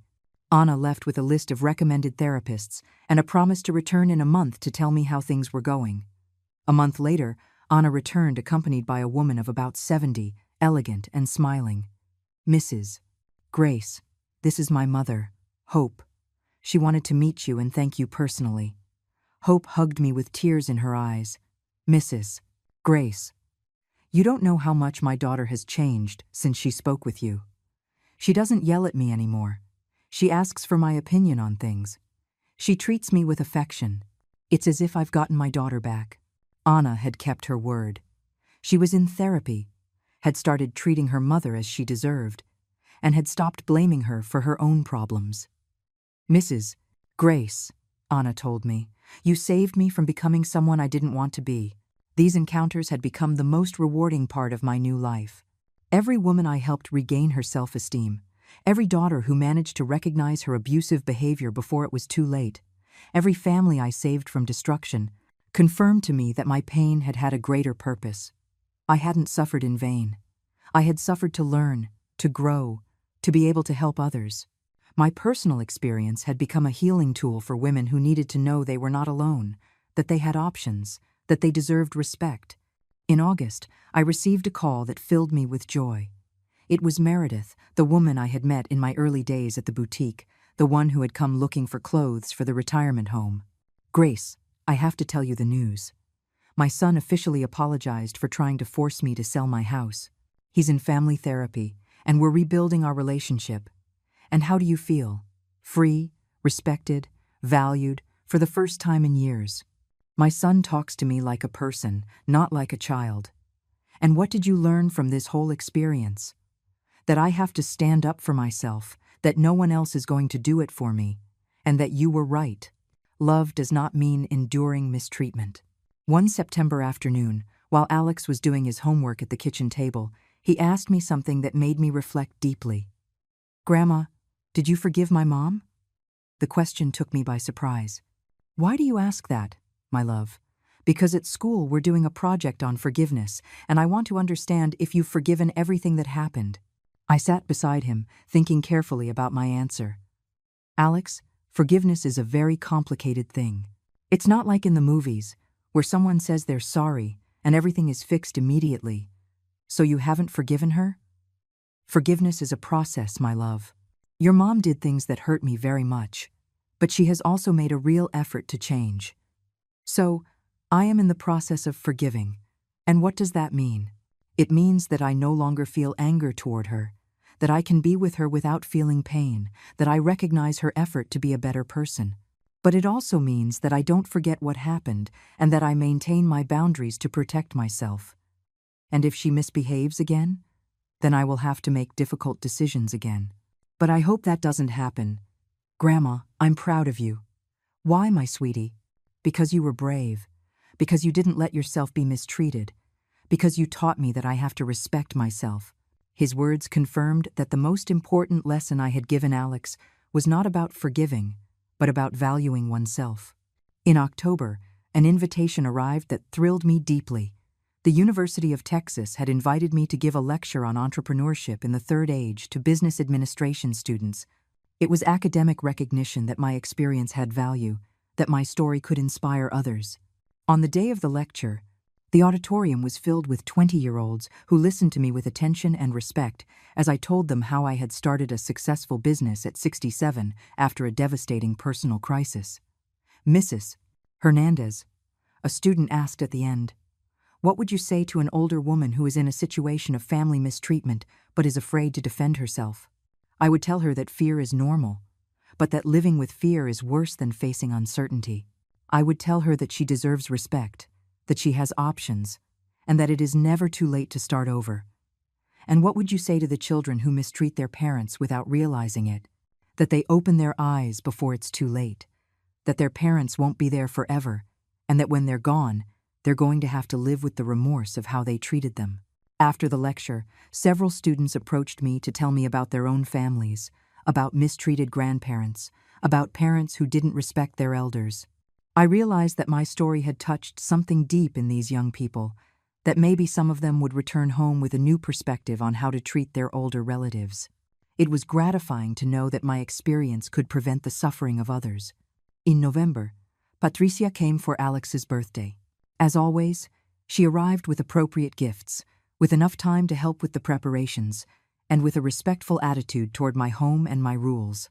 During the party, I observed how she interacted with her son, present, attentive, affectionate, but without the possessive desperation of before. She had learned to be a mother without smothering, to love without controlling. "Mom," she told me that night after putting Alex to bed, "I want you to know that every day I'm grateful for the decision you made 3 years ago. Why? Because you forced me to grow up. You forced me to face my problems instead of blaming others. You forced me to become the person Alex needed me to be." Patricia, do you really think you needed me to leave for you to learn that? Honestly, yes. I was so comfortable mistreating you, knowing that you would always put up with it, that I would never have changed if you hadn't set drastic boundaries. And you don't resent me for making that decision? On the contrary, I resent that it took me so long to understand that I was being abusive to you. I resent that you had to go to that extreme for me to react. It was the first time Patricia had used the word abusive to describe her behavior, and that confirmed to me that she truly understood the magnitude of what she had done. In December, as we decorated the house for the Christmas holidays, Alex asked me a question that filled me with pride.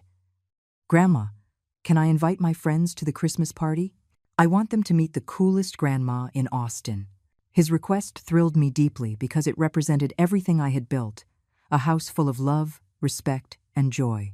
A house where children wanted to bring their friends because they knew they would be well received. A house where you could breathe peace instead of tension. Of course, my love. This is your house as much as it is mine. The party was an incredible success. 15 children came with their parents, and the house was filled with laughter, carols, and the warmth of a genuine celebration. Several parents thanked me for the hospitality, but above all, they thanked me for the example I was setting for their children. "Mrs. Grace," one mother told me, "my son talks about you constantly. He says he wants his grandma to be like you when he grows up." Those words confirmed that I had achieved something more important than business success. I had managed to be an example of dignity and strength for a new generation. On New Year's Eve, as Patricia, Alex, and I had a quiet dinner at home, I reflected on everything that had changed in my life during these 3 years. I had lost a house, but I had gained a home. I had lost an abusive daughter, But I had regained a daughter in the process of healing. I had lost the false peace of submissive silence, but I had gained the true peace of mutual respect. And above all, I had discovered that it is never too late to start over, to defend your rights, to demand the respect you deserve. My 7-year-old grandson mistakenly took my daughter-in-law's work iPad to school. His teacher called me. "Ma'am, you need to come down here immediately." I rushed over to the school. The police were already there. An officer led me into a separate room. What we found in there is terrible. Look, when I saw it, I couldn't believe it. I'm glad you're here. If you are watching this video, please like it, subscribe to the channel, and tell me in the comments where you are listening to my story of revenge from. I want to know how far it has traveled. That morning, I woke up to the familiar calm of a new day. At 67 years old, my mornings usually start slow, gentle. The old radio on the kitchen shelf hummed with the constant murmur of the news. Today, they were saying something about a traffic jam downtown. Suddenly, the telephone rang, sharp and piercing, tearing through the silence. I jumped and spilled a little coffee on the table. Quickly wiping my hands on my worn-out apron, I answered, my heart beating a little faster. On the other end of the line was the voice of Miss Albright, Leo's teacher at Lincoln Elementary. Her voice was trembling, hurried, as if she were trying to hold back a panic attack. "Mrs. Miller, you need to come to the school right away. Something happened, something serious with Leo." I felt my heart clench, as if someone were squeezing it. 1,000 horrible ideas raced through my mind. My God, did the boy fall? Did he hurt himself somewhere, teacher? I nearly shouted, my voice breaking with fear. I imagined Leo lying somewhere, his knees bleeding, or worse, that he had had an accident on the playground. "Miss," Albright hesitated, her voice filled with discomfort. "It's not that, but you have to come to understand." I didn't have time to ask more. My mind was spinning, with only one thought. I had to get to Leo now. I quickly grabbed the old cardigan hanging behind the door, without even turning off the stove, not caring about the coffee pot sputtering away. I ran out into the street, my legs trembling, but trying to walk as fast as possible. The world around me seemed to fade. I could only hear the thumping of my heart in my chest. In the cramped taxi, the driver looked at me in the rearview mirror. "In a big hurry, ma'am?" he asked, his voice curious. I didn't answer. I just shook my head, my eyes fixed on the traffic outside the window. In my mind, an image of Leo appeared. That boy with curly hair, with his little hands that always squeezed mine when we went for a walk. If anything happened to him, I don't know how I could go on living. Leo is my light, the reason I still get up every morning with a bit of joy, even though life is no longer easy. When the taxi stopped in front of the school gate, the scene I saw froze me in my tracks. 2 squad cars were parked right in front of the playground, their red and blue lights flashing nonstop, like daggers in my heart. A few parents were gathered nearby, whispering, with looks of curiosity and concern. I overheard a few words: police, device, serious. Each word was like a hammer blow to my head. I pushed my way through the crowd, nearly running toward the office where I sensed Leo was. Upon entering the small office, I saw Leo immediately. He was curled up in a little ball on an old wooden chair, his little hands clutching his backpack as if it were the only thing protecting him from the whole world. His eyes were red and swollen from crying so much. His little boy's face was filled with fear. I wanted to run and hug him, to tell him everything was going to be okay, but my feet felt nailed to the floor. The principal, Mr. Davis, stood up from his wooden desk and approached me. His face showed concern. His voice was low. "Mrs. Miller, we found that Leo brought a device to class that contained some very strange things." Before I could understand what these strange things were, the door burst open. Detective Harding entered, a tall man with a serious face. In his hands, he carried an iPad carefully sealed in a clear plastic evidence bag, the kind I had only seen in police movies. He looked me straight in the eye, with a cold, emotionless gaze. "This is your daughter-in-law's work iPad, Mrs. Jessica Miller," he said in a firm voice. "When we turned it on, we saw things that I think you should see with your own eyes. Jessica, my daughter-in-law, the wife that Mark, my son, was always so proud of, the mother Leo adored." I felt a chill run down my spine. Jessica worked at a large pharmaceutical company, always busy with meetings and business trips. That iPad, I remembered Leo telling me he had taken it by mistake from his mom's desk, thinking it was his to play games on. I scolded him for being careless, but I never thought the consequences would be so severe. Harding motioned for me to follow him into a small adjacent room. As soon as the door closed, all the outside noises, the parents' murmurs, the sound of cars disappeared. It was just me, Harding, and the iPad on the table. He unlocked the screen, and what appeared made my world fall apart. In front of me were not math homework or children's games like the ones Leo used to play. It was a completely different world, a world I never thought could exist in my family. Long messages, full of sweet words, that were not for Mark, but for a man named Julian. Photos being sent, not of the family or Leo's birthday, but murky images, full of secrets. And then, bank transactions with enormous figures, business documents filled with terms I couldn't understand. I flipped through page after page, my hands trembling, with a lump in my throat as if someone were choking me. "What? What is this?" I whispered, my voice broken. Harding didn't answer right away. He just looked at me, with an expression between stern and compassionate. "We're investigating," he finally said. "But what's in here indicates that Mrs. Jessica Miller is involved in illegal activities, very serious ones." I collapsed into the chair, feeling as if my body didn't have an ounce of strength left.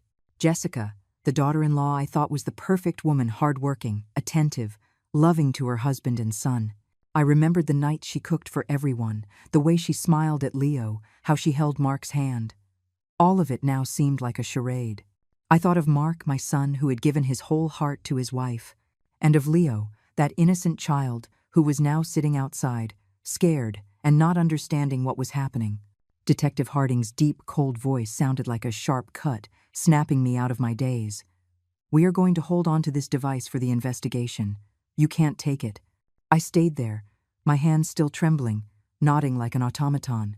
In my head, the images from the iPad kept swirling. The messages, the figures, the secrets I never imagined would appear in my family. I wanted to ask more. I wanted to understand why, but my throat was dry. I couldn't say a single word. A young police officer, in a pristine uniform, entered with a folder in his hand. He read in a monotone voice, as if completing a routine procedure. "Evidence seized at Lincoln Elementary School, from student Leo Miller, 1 iPad device, serial number." I stopped listening. I only felt my hands shake as I took the pen to sign the report. My signature came out crooked, a scribble that reflected the chaos in my mind. Leo, my innocent boy, was now caught in a mess that not even I, a 67-year-old woman with life experience, could comprehend. A female police officer, slender and with a soft voice, approached Leo. "Hey, champ, want to come with me to the playground for a little bit?" she said, trying to smile to calm him. Leo looked at me, his eyes still red, and then, obediently, he took the officer's hand and left. Seeing his small back walk away, I felt my heart ache. He's only 7 years old. At this time, he should be running with his friends, not huddled in the principal's office surrounded by police. Miss Albright was nearby, her hands clasped, her gaze full of guilt. "I'm so sorry, Mrs. Miller," she said in a trembling voice. "I was just going to open the device to check Leo's homework. I never imagined." I looked at her, wanting to tell her I didn't blame her, that it was all a terrible misunderstanding, but I just nodded slightly, too weak to speak. In my head, everything was a tangled mess. Jessica, my daughter-in-law, whom I trusted, whom I considered an exemplary mother and wife, was now connected to things so dark I didn't even dare to think about them. As I left the office, I overheard the police officers whispering among themselves. A name was repeated, like another knife in my heart: Julian Vance. I didn't know who he was, but that name sent a shiver down my spine. It was like a shadow, a threat I couldn't yet see clearly. I took Leo's hand tightly and led him out of the school. The group of parents was still there, their curious gazes following us. I lowered my head and quickened my pace, just wanting to escape those stares. On the taxi ride home, the driver looked at us in the rearview mirror. "These are scary times," he said, clicking his tongue. "The things kids bring to school these days." I didn't respond, just squeezed Leo's hand tighter. The boy was silent, his gaze lost out the window, but I knew he was scared. "Grandma," he suddenly said in a tiny voice. "I'm sorry, I didn't mean to take Mom's iPad." I hugged him, trying to hold back my tears. "Don't worry, my love," I whispered. "It's not your fault." But inside, I knew this went far beyond a simple mistake. When we arrived, the house felt empty and cold. Mark, my son, had left for work early. It was just Leo and me, in a heavy silence. I quickly made him some chamomile tea, hoping the gentle aroma would calm him. Leo sat at the kitchen table, hugging the mug with his little hands, but his gaze was still distant. "Grandma, what are they going to do to Mom's iPad?" he asked. I didn't know what to tell him, so I just stroked his head and said, "Don't worry, I'm going to fix everything." On the table, the evidence seizure report was still there, my trembling signature a reminder of what had just happened. I picked up the phone and dialed Mark. 1 ring, 2 rings, and then just a busy tone. My son wasn't answering. I thought about calling Jessica, but my hand froze. The serious image of Detective Harding, the messages, the photos on the iPad, it all came back to my mind so clearly. I didn't dare face her, didn't dare ask her what she was hiding. In the afternoon, I sent Leo over to Mrs. Peterson's house, my good neighbor. "I'm just running to the grocery store for a bit," I lied, "just to have a moment alone." But instead of going to the store, I walked aimlessly through the familiar streets. The images from the iPad wouldn't stop spinning in my head, the sweet messages, the enormous figures, the documents full of secrets. I stopped by a tree, leaning against its old trunk, trying to breathe to calm myself. But the fear clung to me, like a shadow that wouldn't leave. I thought about Mark, about the years we had spent together. When my husband died, Mark was the only one by my side, my support. And now, I had to tell him the truth. That the wife he loved, the mother of his child, might be living a completely different life. My soul ached. I didn't want to shatter my son's happiness, but I also couldn't let Leo grow up in a family full of lies. That night, when Mark came home, I knew I couldn't stay silent any longer. I had to tell my son the truth. I sat at the dining room table, holding a cup of now cold chamomile tea, watching Mark silently eat each spoonful.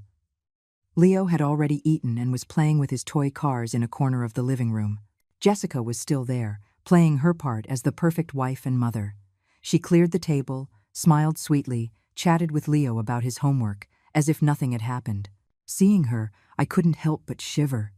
How could someone act so well when just hours before I had seen her terrible secrets on that iPad? I tried to stay calm, to keep my gaze from revealing the suspicion that was burning inside me. I waited for Jessica to go into the bathroom and for the sound of running water to fill the house. Then I got up and pulled Mark out onto the balcony. The cool night air blew, bringing the scent of pine from the neighbor's yard. Mark looked at me, his eyes tired. "Mom, what's wrong? Why are you so tense?" he asked in his deep voice. I took a deep breath, trying to gather my thoughts. This was my son, whom I had raised, whom I had watched grow up. How was I going to tell him that the woman he loved might be betraying him, that his family was about to fall apart? "Mark," I began, my voice trembling. "Today, at Leo's school, I saw things that I don't want to believe. But I can't not tell you." I told him everything, from Miss Albright's panicked call, the scene with the squad cars in front of the school, to what I saw on Jessica's iPad. The loving messages, the bank transactions, the secret documents. I blurted it all out in one go, as if stopping would make me lose the courage to continue. "I saw it with my own eyes, Mark. The police are investigating, and they mentioned a name, Julian Vance." Mark frowned, his gaze filled with confusion, but then he shook his head, as if trying to push my words away. "Mom, that's absurd," he said, his voice full of disbelief. "Jess is my wife, Leo's mom. She would never do something like that. It must be a misunderstanding. Someone could have used her iPad, or it's a very bad joke." I took his hand, trying to make my voice sound calm, though my heart was pounding. "Mark, I don't want to believe it either, but I saw the messages, the photos, the figures. The police kept the iPad as evidence. You have to believe me." Mark's patience seemed to run out. He pulled his hand away, threw the cigarette he was holding to the ground, and his eyes flashed with anger. "Mom, you're trying to make me doubt my own wife," he shouted, his tone higher than I had ever heard. "Don't you see how tired I am? I work all day to support my family, and now you want me to believe Jess is cheating on me? I don't want to hear any more." His words were like a stab wound. I wanted to scream at him, to shake him so he would snap out of it, but I just stood there, helpless, watching my son turn his back on me and go back inside. Just then, the bathroom door opened.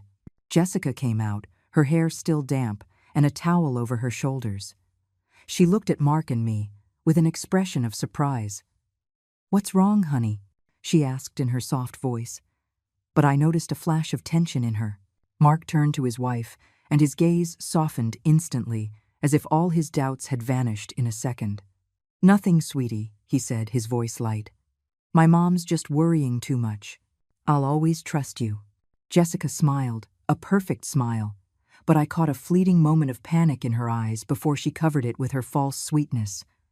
"Mom, why would you think that about me?" she said, her voice choked, as if holding back tears. Did I do something wrong? I wanted to scream, to unmask her, but I remained silent.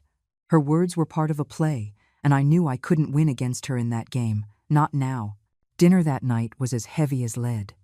We ate in silence. The only sounds were the clinking of spoons against plates and the television with the news on in the living room. Leo, sensitive as all children are, felt the tension. He looked at me, then at his dad, and asked in a low voice, "Did Mommy and Daddy have a fight?" Mark quickly pulled him close, stroking his head. "No, buddy, everything's fine," he said, but his voice trembled, as if he didn't believe it himself. I looked at Leo, my heart in a knot. He didn't deserve this. Didn't deserve to be trapped between the truth and a lie. Jessica cleared the plates in silence, glancing at me from the corner of her eye every now and then. Those glances were no longer those of a daughter-in-law, but silent warnings. I tried to act normal, poured Leo more water, but inside a storm was raging. I knew she was studying me, trying to guess how much I knew. After dinner, Jessica suddenly stood up, with an excuse. "I have something urgent from work. I have to step out for a moment." She put on her coat, grabbed her purse, and left before I could say anything. Mark just nodded, as if he were already used to his wife's unexpected departures. I stood by the window, watching Jessica's figure disappear under the dim streetlights. In the darkness, I saw her stop at the corner and pull out her phone. Her voice, though low, reached me through the slightly open window.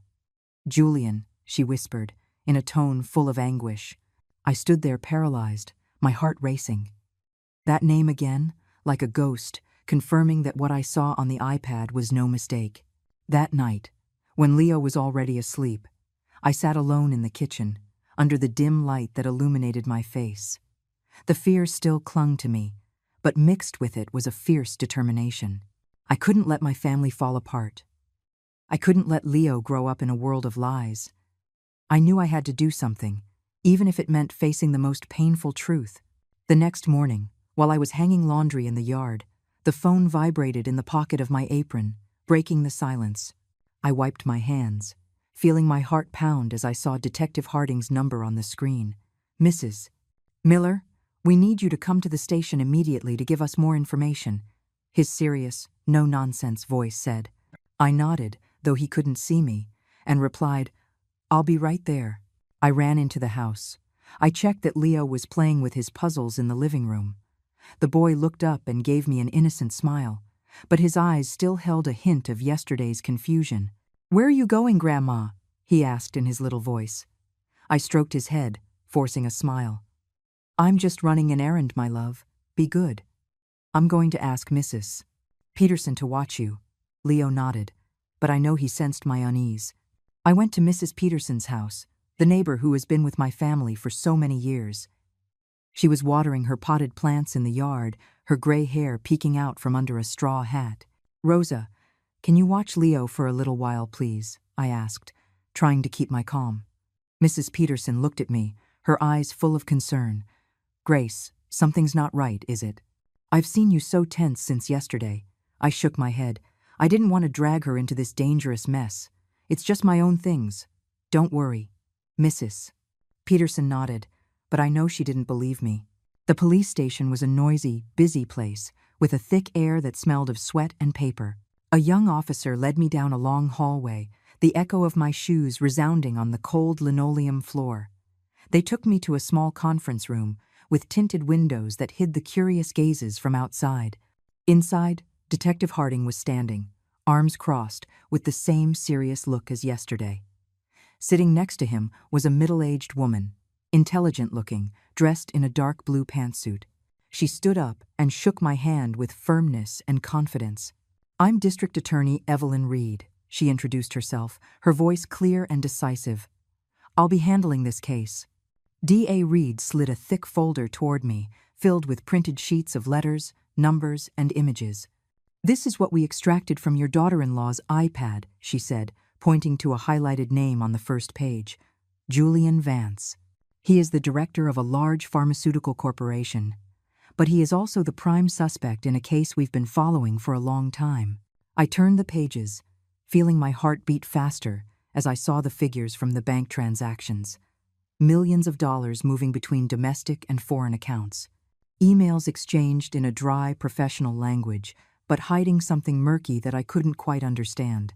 But what left me breathless were the internal documents about inflated contracts and the production of counterfeit drugs. I saw photos of a factory with smokestacks spewing thick black smoke and a river of dark water flowing directly into the river near the industrial park. The same river where the neighborhood kids, including Leo, used to go swimming on hot days. I remembered the afternoons when Leo would come home, his hair soaked, excitedly telling me he had caught a little fish. The thought that that water could be poisoned made me shudder, and I gripped the edge of the table tightly. D.A. Reed was watching me. Her gaze was both stern and understanding. "We've been tracking Vance for a long time, but we didn't have direct evidence," she explained. "Your daughter-in-law's iPad is the key. It contains everything we need to dismantle this network." I nodded, but my mind was spinning. Jessica, whom I considered a daughter, was involved in something so horrible. I wanted to ask why. I wanted to understand how she could betray her family, but I had a lump in my throat and couldn't speak. Harding intervened. His voice grew deeper, full of warning. "But this also means that you and your grandson are in danger. If Vance or anyone in his network finds out that you've seen this, they won't just stand by." His words were like a bucket of cold water. I froze, my cold hands clasped together, feeling fear course through my entire body. I thought of Leo, of his innocent smile, of Mark, who was still blindly in love with his wife. If they found out I was cooperating with the police, what would happen? I left the station with my head feeling as heavy as lead. Outside, reporters were surrounding another suspect, with microphones everywhere and camera flashes going off nonstop. I pulled the brim of my hat down and walked quickly through the crowd, praying that no one would recognize me. On the city bus back home, I huddled in a corner seat, staring out the window without seeing anything but blurry images of the city. In my mind, there was only one thought. I had to protect Leo, no matter what. He is my light, the reason I keep living after so much pain. I couldn't let him get hurt. I couldn't let those shadows touch him. When I got home, I had barely opened the door when I saw Jessica sitting in the living room, a cup of coffee in her hand. She looked up and fixed her gaze on me, cold and inquisitive, as if trying to read on my face what I knew. "Where did you go, Mom?" "You were gone a long time," she asked, her voice soft but loaded with intent. I forced a smile, clutching my purse. "Oh, I went to the market to buy a few things," I replied, my voice trembling. Jessica nodded. But her eyes never left me, like a predator stalking its prey. The following days I lived like a shadow, silently observing everything in the house that was once my family's home. Every morning, I woke up with a heavy feeling, as if there was a stone in my chest. I tried to make Leo's days normal, taking him to school, making him breakfast, but my mind kept circling back to Jessica and the secrets she was hiding. I knew I had to be careful, to make everything seem normal, but Jessica's inquisitive gaze made me feel like I was walking on thin ice. During breakfast, I noticed that Jessica couldn't stop checking her phone. She sat across from me, her coffee mug in hand, but her eyes never left the screen. Every time a message came in, she would flip the phone over on the table, as if she was afraid someone would see. I pretended to be busy pouring milk for Leo, smiling at him as he told me about a drawing he had made in class. But not a single one of Jessica's movements escaped me. She seemed to live in her own world, a world where neither I, nor Mark, nor even Leo had a place. "Leo, finish your milk, sweetie, so I can take you to school," I said, trying to make my voice sound natural. Jessica looked up, glanced at me, and then lowered her head back to her phone. "I have an early meeting today," she told Mark, in a monotone voice. "I'll probably be a little late." Mark nodded, without asking further, as if he was already used to his wife's strange hours. I looked at him, with a pain in my soul. My son, that man who used to be strong and full of confidence, now seemed oblivious to the cracks spreading through his own family. That afternoon, Jessica said she had to go to an unexpected meeting. I was at the kitchen door, watching her put on a dark blue dress, perfume, and her hair perfectly styled. "What kind of meeting requires you to be so dressed up?" I let slip, trying to sound casual. Jessica turned and smiled, but her smile didn't reach her eyes. "Important clients are coming to the company, Mom," she replied, and quickly grabbed her purse and left. The door slammed shut, leaving a chilling silence. My gut told me something wasn't right. I couldn't just stand by. I couldn't let things continue like this without doing anything. I ran to Mrs. Peterson's house to leave Leo with her. "Neighbor, I have an emergency. Can you watch the boy for a little while?" I said, trying to hide the panic in my voice. Mrs. Peterson looked at me, worried. "Grace, you're acting very strange. If something's wrong, tell me. Don't keep it to yourself." I just shook my head, thanked her, and left in a hurry. I took a taxi, my heart pounding a mile a minute, and asked the driver to follow Jessica's car. "Please don't let her see that we're following her," I whispered, my eyes fixed on Jessica's white sedan ahead. The taxi driver glanced at me in the rearview mirror, but didn't ask any questions. He just nodded and sped up. Jessica's car stopped in front of an upscale mall, where the glass buildings shimmered in the sunday. I saw her get out, walking confidently, but looking around as if searching for someone. Then, a gleaming black SUV pulled up abruptly. A man in a suit and dark glasses got out and opened the door for her. I barely managed to see the license plate before Jessica got in and the SUV sped off, disappearing into traffic. I stayed there, gripping the seat, trying to memorize the license plate. The man's face was a blur, but the way Jessica got into the car, without hesitation, made me feel like I was being choked. I asked the taxi driver to take me home, my mind a mess. The image of the black SUV and Jessica's furtive glance haunted me, like a confirmation that what I saw on the iPad was no mistake. A few days later, they called me back to the station. In the small conference room, DA Reed and Detective Harding were waiting for me. "Mrs. Miller, do you have any new information?" Harding asked, with his penetrating gaze. I took a deep breath and told them what I had seen that day, from how Jessica left the house to the black SUV. I repeated the license plate, my voice trembling. Harding took notes and turned to another officer, giving him an order to check it immediately. A few minutes later, he returned and nodded. "It's Julian Vance's car." DA Reed passed me a file with a photo of Julian Vance, taken at a charity event. He was wearing an elegant suit, and his arrogant, fake smile sent a chill down my spine. "This is Jessica's lover and the mastermind of the entire network," DA Reed said, her voice grave but firm. "He's behind the production of counterfeit drugs and money laundering. Your daughter-in-law's iPad has given us the evidence to get closer to arresting him." I looked at the photo, feeling my blood run cold. Julian Vance. That name was no longer just a ghost, but a real person, with a fake smile and cold eyes. I thought of Jessica, of how she continued to act like the perfect wife in front of Mark, and my soul ached. How could she live two lives on one hand, Leo's mother, and on the other, the accomplice of a man like Vance? That night, we were all watching TV, but I couldn't concentrate. Suddenly, on the news, there was a report praising Julian Vance for his great contributions to public health. His image on the screen, in the middle of a cheering crowd, left me frozen. The applause from the television was like hammer blows to my heart. I glanced at Jessica and saw that she was smiling, but it was a tense smile, as if she were trying to hide something. Mark didn't notice. He was focused on the screen, and Leo yawned, resting his head on my shoulder. Late at night, I got up for a glass of water, still restless. As I passed through the kitchen, I was surprised to see Jessica sitting there, in the dark, with only the light from her phone illuminating her face. I quickly hid behind the door, my heart racing. Jessica was whispering into the phone, her voice sweet but full of tension. "I love you, Julian," she said, with a happy smile I had never seen her give to Mark. I stood there, rooted to the spot, feeling my world collapse once more. I silently returned to my room, lay down, but couldn't sleep. On Saturday night, the atmosphere in the house seemed a little lighter. Mark and Leo were sitting in front of the TV, watching a football game with enthusiasm. The shouts from the screen mingled with the laughter of father and son.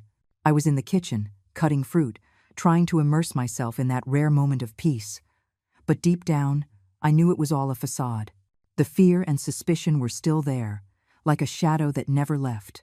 Jessica came into the living room, smiled tenderly at Leo, and then turned to Mark. "I need to make a work call," she said, in a soft voice, as if it were nothing. "It's an urgent team meeting, you know." Mark nodded without taking his eyes off the screen. "Sure, honey. Go ahead," he replied, unconcerned. Jessica went into the small study at the end of the hall and closed the door. I put down the knife and looked at the fruit platter, feeling a deep unease. I don't know what prompted me, but my feet carried me down the hallway on their own. As I passed the study door, I heard Jessica's voice, harsh and tense, completely different from the sweetness she had just shown. "It's not possible," she almost shouted, her voice trembling. "The police have the iPad. If everything comes out, we're finished." I stopped in my tracks, my heart pounding so hard I thought it would burst out of my chest. A man's voice, deep and cold, replied through the speakerphone, loud enough for me to hear every word. "Calm down, Jess. If that old woman dares to open her mouth, we'll have to make her pay.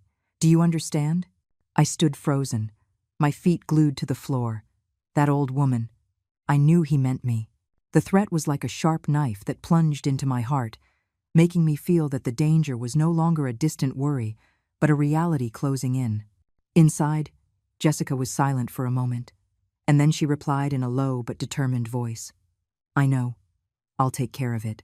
I tiptoed back so as not to make a sound and ran back to the kitchen. I stood there, gripping the edge of the table, trying to catch my breath. My breathing was ragged, as if I had run a marathon. I looked at the fruit platter, the perfectly cut pieces of mango and watermelon, and told myself I had to act normal. If Jessica found out I had overheard her, if she suspected I was watching her, I didn't dare to think what would happen to Leo, to Mark, to this whole family. A moment later, Jessica came out of the study, her face impassive, but as soon as she saw Mark and Leo, she forced a radiant smile, as if that terrifying call had never happened. "Who wants fruit?" she asked in a syrupy voice, taking the platter from my hands. Leo shouted with joy and ran to his mom, while Mark smiled and hugged him. I stood there watching the scene, but with a cold feeling in my soul. How could she act so well? How could she smile at her son when she had just been plotting such dark things?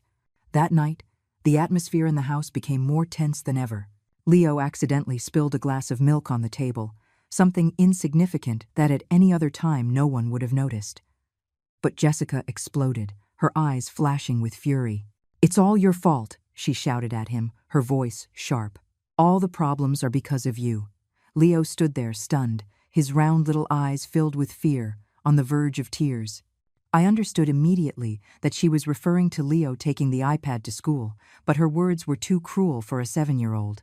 Mark jumped to his feet, put a hand on his wife's shoulder, and said, bewildered, "Jess, what are you saying?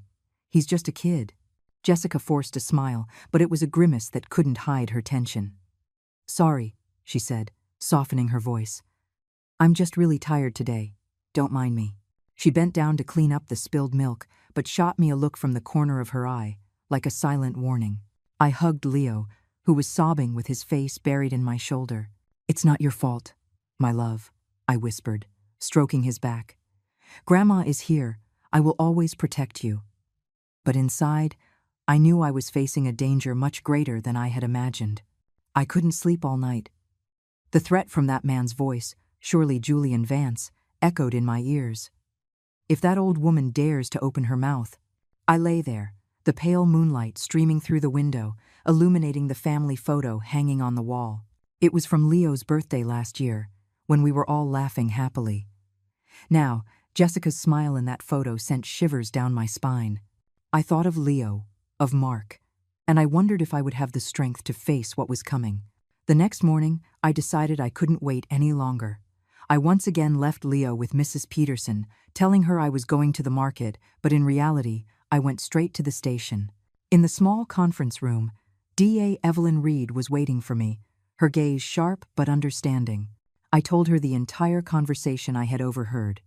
Every detail, from Jessica's agitated voice to Julian's cold threat. He said if I opened my mouth, they would make me pay, I told her, my voice trembling. DA Reed nodded, taking notes, and then looked at me.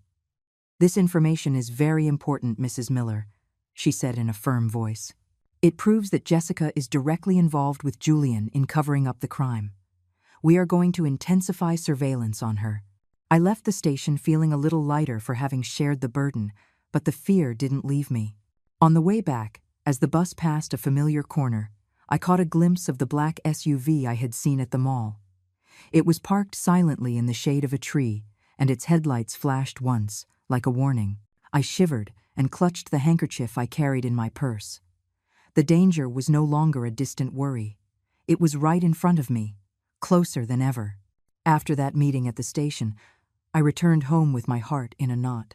DA Reed had told me they had enough grounds to request a warrant to tap Jessica's phone, and that a technical team had already discreetly installed a device on the cell phone she always carried. "Mrs.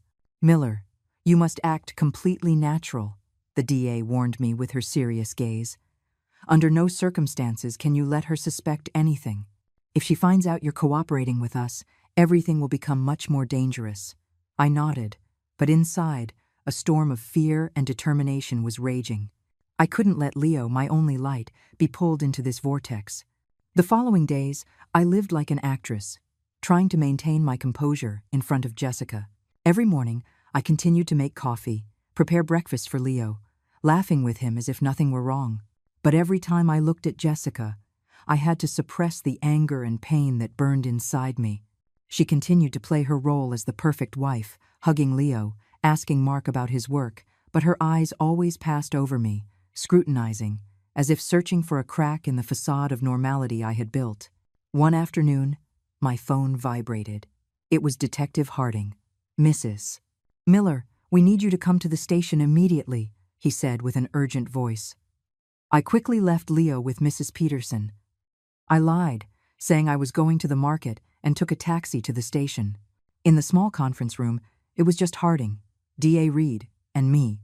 The tension was so thick I could hardly breathe. Harding turned on a small recorder on the table, and Jessica's voice echoed, clear and cold, like a stab to my heart. "Mark is nothing," she said, her tone full of contempt. "I only need you, Julian. When all this blows over, we'll go to Miami together. And the kid? Who cares? That's what the old woman is for." I collapsed into the chair, feeling the world cave in on me. My heart felt crushed. Jessica, the mother Leo loved, the wife Mark blindly trusted, was capable of saying such cruel words. She was not only betraying Mark, but she was willing to abandon Leo, the son she had rocked in her arms and sung to sleep every night. I covered my face. The tears flowed uncontrollably. "How could she?" I whispered, my voice broken. Harding handed me a glass of water. His gaze softened but remained stern. "I know this is very difficult, Mrs. Miller," he said. DA Reed continued in a soft but firm voice. "Now you have irrefutable proof to show your son. We will support you, but you need to be strong." I nodded, drying my tears. But in my mind, there was only one thought. Mark had to know the truth, even if it destroyed him. That night, I took the recording home, my soul heavy. Leo was playing with his blocks in the living room, and Mark had just gotten home from work, taking off his jacket. I waited for Leo to go to his room, and then took Mark out to the patio.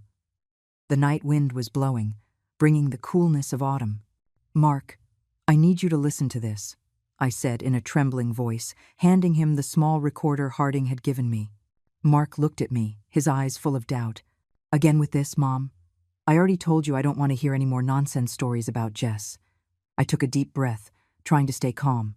Just listen to it, Mark. Just this once. If I'm wrong, I will never mention it again. He hesitated, but finally took the recorder. As Jessica's voice echoed, I saw Mark's face change. Doubt turned to shock, and then to a deathly pallor. Maybe it's edited, he muttered, but his voice trembled, as if he didn't believe his own words. Just then, my phone rang. It was Harding. I put it on speaker, and his serious voice resonated. Mrs. Miller, I have sent you this recording from the official surveillance system. It is authentic evidence, without any alteration. Mark sank into a chair, holding his head in his hands, his eyes bloodshot. Leo ran out of his room, sensing the tension. "What's wrong, Daddy?" he asked with a worried voice, clinging to Mark's hand. He could only hug his son tightly, unable to say a word. I knelt down, stroked Leo's head, forcing a smile. "Nothing's wrong, my love. Your daddy is just a little tired." That night, Jessica arrived late. She walked in with her perfect smile, but when she saw Mark's expression, her smile froze. Mark looked at her, but his eyes were different. There was no longer tenderness, but a pain mixed with rage. Still, he tried to seem normal. "Everything okay at the meeting, honey?" he asked. Jessica nodded with a soft voice. "Yes, everything's fine, darling. Just a little tired." I stood there, watching her act, my heart broken.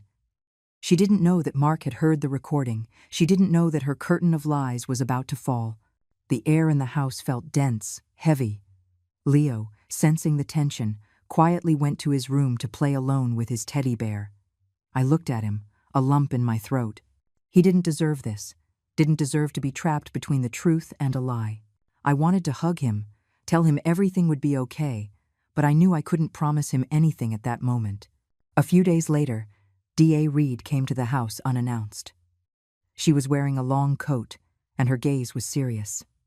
"Mrs. Miller, we have news," she said in a grave voice. "The surveillance data shows that Jessica and Julian are planning to escape. They've already bought plane tickets to Miami. We have to act now." I sank into the armchair, feeling the floor open up beneath me. Jessica was not only betraying Mark, but she was going to abandon Leo, to leave everything behind to be with Julian. I looked at the DA, my voice trembling. "What do I do now?" "Leo, he can't lose his mother like this." D.A. Reed put a hand on my shoulder. Her gaze was firm but compassionate. "We need your cooperation," she said. "Keep watching, Jessica. Inform us of any strange movements, and prepare for the worst." Her words were like a knife. They sent a shiver down my spine. What was the worst, that Leo would lose his mother, that Mark would end up with a broken heart, or that my family would be dragged into even greater danger? That early morning, I woke up with a terrible sense of unease. I was washing the dishes when the phone rang, interrupting my thoughts. It was Detective Harding. His voice was urgent, direct. "Mrs. Miller, we've just discovered that Jessica bought emergency plane tickets to Miami. The flight leaves from Chicago's O'Hare Airport tonight." I stood frozen. The plate I was holding nearly slipped from my hands. Miami. The word echoed in my head like a sharp knife. Jessica was really going to escape, to leave Mark, to leave Leo, to leave everything to go with Julian Vance. "Are you listening to me?" Harding's voice brought me back to reality. "Yes, I hear you," I answered, my voice trembling. "What do I need to do?" He spoke quickly. "We're going to move in, but you need to tell Mark. He has to know the truth, and we need both of your cooperation." I nodded, though he couldn't see me, and hung up, my heart a stone. I immediately thought of Mark, my son, who was still living in the blind faith he had for the woman he loved. I couldn't let him continue to deceive himself. I put on a coat, left Leo with Mrs. Peterson, and took a taxi to the construction site where Mark worked. When I arrived, he was standing by a pile of bricks, sweating, with a tired look in his eyes. He was surprised to see me. "Mom, what are you doing here? Did something happen?" I took him to a corner where no one could hear us. Tears almost escaped as I told him. "Mark, you have to come with me. Jessica." She's going to run away. She bought plane tickets to Miami with Julian Vance. You have to see the truth with your own eyes. If you don't, you'll regret it for the rest of your life." Mark looked at me. His eyes were torn between disbelief and pain. He shook his head, his voice hoarse. "Mom, again with this?" "I don't." I took his hands, interrupting him. "Mark, I'm begging you, just this once. If I'm wrong, I will never mention it again." He was silent for a long time, his eyes red, and finally he nodded. "Okay, Mom, I'll go." I hugged him, feeling my own heart break. I knew this truth would destroy my son, but I couldn't let him live a lie. In the afternoon, the police picked us up. In the car, Harding explained the plan, his voice calm but determined. "We have undercover agents who will pose as passengers. A team will be at the security checkpoint, and another will be waiting at the boarding gate. Mrs. Miller, Mark, you just have to be there and confirm the identity of Jessica and Vance. Don't do anything to arouse suspicion." I nodded, clutching the sweat-soaked handkerchief in my hand. Mark sat beside me in silence, his gaze lost out the window, as if searching for a moment of peace before the storm. At O'Hare Airport, the atmosphere was a chaos of noise and people. The flight announcements mixed with conversations, but to me, it was all a distant murmur. They took us to a discreet corner in the waiting area, from where we could see without being seen. I sat next to Mark, holding his hand tightly. He said nothing, but I could feel the tension in his every breath. "Mom, if all of this is true," he whispered, his voice broken.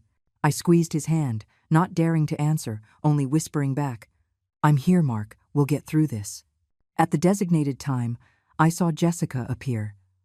She was wearing a long gray coat, dark sunglasses, and was pulling a large suitcase. Beside her was Julian Vance, in an elegant suit, walking with an air of superiority. They were laughing and talking, like a couple about to embark on a romantic trip. Seeing it, I felt a pain that tore my soul apart. I glanced at Mark and saw him frozen, as stiff as a statue. His eyes were red, his hands clenched into fists. "Do you see now?" I whispered, my voice trembling, holding back tears. Just as Jessica handed her passport to the airline employee, the space was shattered by a firm shout. "Police! Nobody move! Julian Vance and Jessica Miller, you are under arrest." It all happened in an instant. The undercover agents appeared from nowhere and surrounded them. Julian tried to run, but two burly men immediately tackled him to the ground. Jessica screamed and struggled, her voice shrill. "You're mistaken. I'm innocent. I didn't do anything." Mark ran towards her, unable to hold back any longer. "Why, Jess?" he shouted, his voice broken with pain. "Why did you do it? Me, Leo, this family. You threw it all away for him?" Jessica turned, her eyes terrified, but she quickly regained her composure and said coldly, "You don't understand, Mark. You would never understand." Her words were like a stab that left Mark motionless, his face pale. I ran to Leo, who was hiding behind me, his eyes wide with fear. I hugged him, covered his eyes with my hand, and whispered, "Don't look, my love. Grandma is here." Leo was trembling and asked in a tiny voice, "What's happening to Mommy, Grandma?" I didn't know what to answer. I just held him tighter, feeling his little heart beating at full speed. I wanted to protect him from that scene, from the cruel truth that his mother had chosen a path where he didn't fit. As the police led Jessica and Julian away, she turned abruptly.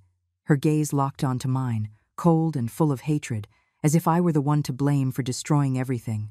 I stood there, hugging Leo, watching her in handcuffs, feeling a mix of pain and relief. The truth had come to light, but it had also shattered my family. Mark stood motionless, his gaze empty, following his wife with his eyes as they took her away. I wanted to run and hug him, to tell him everything would be okay, but I knew that those words, at that moment, meant nothing. After the arrest at the airport, we were taken directly to the station to give our statements. The squad car moved silently through the busy streets of the city, but I had no mind for anything other than Leo, who was curled up against me, trembling, his little hands clinging to my clothes as if he feared that if he let go, he would lose me forever. I held him tightly, trying to give him some warmth to calm his fear, but I myself was in the midst of a storm of emotions. Mark sat beside me, as absent as a shadow, his eyes red and his gaze lost out the window. He said nothing, but I knew his heart was in pieces. At the station, the air was thick, filled with the incessant ringing of telephones and the hurried footsteps of officers. They took us to a small waiting room, where the cold metal chairs made me feel even more alone. I held Leo in my arms, stroking his back and whispering, "Everything is going to be okay, my love." But my words sounded empty, as if I didn't believe them myself. From the interrogation room, just a few steps away, came Jessica's screams, sharp and desperate. "I'm innocent. I don't know anything. You're making a mistake." The furious slam of the DA's fist on the table silenced her voice, but each of Jessica's words was like a knife in my heart. She continued to deny everything, clinging to her perfect facade, even when everything had crumbled. Hours passed in that cold waiting room. Leo fell asleep on my lap, and his steady breathing was the only thing that kept me sane. Mark was still there, without a word, his hands clenched so tight they turned white. I wanted to say something to comfort him, but what words could soothe the pain of someone who had just lost the world they believed in? Finally, an officer approached and allowed us to leave. "That's enough for today," he said in a dry voice. "We'll be in touch if we need more information." But as soon as we walked out the station door, a crowd of reporters surrounded us. The flashes of cameras blinded us, microphones were shoved in our faces, and questions rained down like a torrential storm. "What role did your family play in the Julian Vance case? How does it feel to have your daughter-in-law arrested?" I quickly covered Leo's face with my coat, terrified that his innocent gaze would be captured in the newspapers. Mark could barely walk, stumbling. I took his arm and helped him push through the crowd, praying for some peace.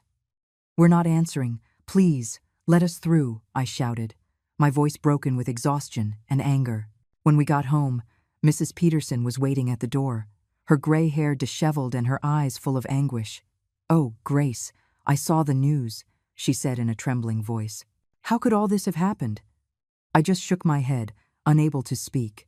I felt the tears about to come, but I held them back, not wanting Leo to see me weak. "Thank you, neighbor," I said in a hoarse voice. "Go get some rest. I'm okay." But when Mrs. Peterson left, I felt the world crashing down on me. The house, once filled with the laughter of Leo and Mark, now felt cold and empty. That night, no one touched dinner. I made the chicken noodle soup that Leo loves so much, but he just stared at the bowl, his eyes sad. Mark sat alone in a corner of the living room, with a more than half-empty bottle of whiskey. He mumbled almost inaudibly. "My whole life, I trusted the wrong person." "I believed her, Mom." His words broke my heart. I wanted to run and hug him, tell him everything would be fine, but I knew those words were useless now. Mark had lost the wife he loved, and Leo, the mother he admired. Leo curled up beside me and asked in a whisper, "Grandma, where did Mommy go? Why isn't she coming back?" His question was like a dagger straight to my heart. I hugged him tightly as tears fell silently. "Mommy had to go far away for a while, my love," I said, trying to make my voice sound gentle. "But Grandma is here, and I will always be with you." Leo nodded, but I know he didn't understand. How could a 7-year-old boy understand that his mother had chosen a path where he had no place? That night, as I rocked Leo to sleep, the television in the living room broadcast the news. The image of Jessica, handcuffed and with her head down, being led through the hallways of the station, appeared on the screen. Leo, who was not yet fully asleep, saw it by accident. He burst into tears, and his cry of "Mommy" echoed in the dark room. I immediately hugged him and changed the channel, but that image was already seared into his mind. "Why does Mommy have handcuffs, Grandma?" he asked, tears streaming down his cheeks. I held him tighter, not knowing what to say. "I don't know, my love," I whispered, as my own tears fell. "But I promise I will protect you." After the news, my phone rang. It was D.A. Reed. "Mrs. Miller, thank you for your cooperation in this operation," she said, her voice serious but understanding. "We have arrested Julian Vance and Jessica, but the case is not over. I need you to prepare to be the main witness at the trial." I nodded, though she couldn't see me. "I understand," I replied, my voice hoarse. "I'll do what I have to do." The weeks following the arrest at the airport were a whirlwind. as if our entire world had been turned upside down. Mark took an unpaid leave from work to stay home and care for Leo. He didn't want the boy to face the curious stares or malicious questions from people. I watched my son, once a strong man, now gaunt. His eyes were always red, as if he had cried all the tears possible during the long, sleepless nights. I wanted to hug him, to say something to ease his pain, but I knew that no words could heal the wound Jessica had left. Leo, my little grandson, kept asking for his mom. "Grandma, when is Mommy coming back?" he would ask in his little voice, his round eyes full of hope. Every time he did, my heart would clench. I couldn't tell him the cruel truth that his mother had chosen a path where he didn't fit. Instead, I made up vague stories for him. I took him to the park, bought him ice cream, trying to fill the void in his little heart with brief moments of joy. But every time Leo smiled, I saw the hidden sadness in his eyes. At 7 years old, he was too young to understand, but old enough to feel the loss. I had to go to the station several times to speak with D.A. Reed and Detective Harding. They asked me to recount every detail, from what I saw on the iPad, the call I overheard, to the look of hatred from Jessica at the airport. Every time I told it, it was like reliving those horrible moments. But I knew I couldn't stop. "You're doing the right thing, Mrs. Miller," D.A. Reed would tell me, her gaze both stern and compassionate. "Thanks to you, we have dismantled a major criminal network." I would nod, but I felt no relief. Taking down Julian Vance's network was a victory, but my family had paid the price with wounds that would never heal. On the street, the reporters wouldn't leave us alone. They would camp out in front of the house, their cameras ready to snap anyone who came out. One time, I went to the market for vegetables, and as I was leaving, a group of them surrounded me. "How does it feel to be betrayed by your own daughter-in-law?" One of them shouted, his microphone almost in my face. "Did you know about her illegal activities?" I lowered my head and walked as fast as I could, clutching the grocery bag as if it were my only support. "Please, leave us alone," I told them in a trembling voice. But they didn't stop. When I got home, I locked the door securely, drew the curtains, trying to create a safe space for Leo and Mark, but I knew we couldn't hide forever. One night, when Leo was sound asleep, Mark sat next to me on the patio bench. The cool air was blowing, bringing the scent of pine. He put his hand on my shoulder, his voice choked. "Mom, I was so blind. I didn't believe you. I didn't want to see the truth. If it hadn't been for you, I would have lost everything." Tears streamed down his cheeks, and for the first time in weeks, I saw my son cry. I hugged him, patting his back, like when he was a little boy. "You didn't lose everything, Mark," I whispered. "You still have Leo, and you have me. We're going to get through this, son." He nodded, but I knew the pain in his heart wouldn't disappear so easily. The trial took place a few months later. I decided not to take Leo, even though he kept asking, "Grandma, I want to see my mom." I didn't want him to see her in the defendant's box. I didn't want that image to haunt him for the rest of his life. On the day of the sentencing, I sat in the front row, across from Jessica and Julian Vance.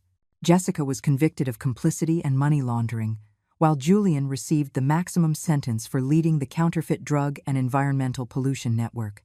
The case brought down several high-level officials, shaking the entire pharmaceutical industry. But seeing Jessica, with her head down and her hair disheveled, I felt no victory. I only saw a woman who had lost everything to ambition and lies. Returning home after the trial, I felt as if I were waking up from a long nightmare. Mark was at the door, greeting Leo, who was coming from Mrs. Peterson's house. The boy ran to hug me, saying cheerfully, "Grandma, I made a drawing at school today. I want you to see it." I smiled, stroking his head, relieved to see his innocent smile. We sat on the patio. I made a pot of chamomile tea, whose aroma filled the air. Mark sat next to me while Leo played in the garden, chasing a butterfly. The sunset was falling, painting the yard in gold, and for the first time in many months, I felt a bit of peace. I looked at Leo and thought about the painful path we had walked. Who would have imagined that, because of a simple iPad, a child took by mistake, a whole curtain of lies would come crashing down? That truth was painful. It shattered our family, but I would rather face it than live my whole life in a false happiness. I leaned over, gave Leo a kiss on the forehead, and felt his warmth. "I love you, my boy. I whispered, with a lump in my throat. Sitting there, under the sunset light, I promised myself that I would do everything possible to rebuild what was left of this family. Leo needed me, Mark needed me, and I needed them to keep on living. Life had taught me one last lesson. The truth, however cruel, is always worth facing, because only it can open the path to healing and starting anew. I watched Leo run through the garden. His smile was like a ray of sunshine dispelling the darkness. And I knew that, although the road ahead would be difficult, we would overcome it together, step by step. The story you have just heard has had names and places changed to protect the identity of those involved. We do not tell it to judge, but in the hope that someone will listen and stop to reflect. How many mothers are suffering in silence within their own homes? I truly wonder, if you were in my place, what would you do? Would you choose silence to keep the peace, or would you dare to face it all to reclaim your own voice? I would like to know your opinion, because every story can become a light that illuminates the path for others. God always blesses, and I am sure that courage will lead us to better days. For now, on the final screen, I will leave you with two of the channel's favorite stories. I am sure you will be surprised. Thank you for staying with me until this moment.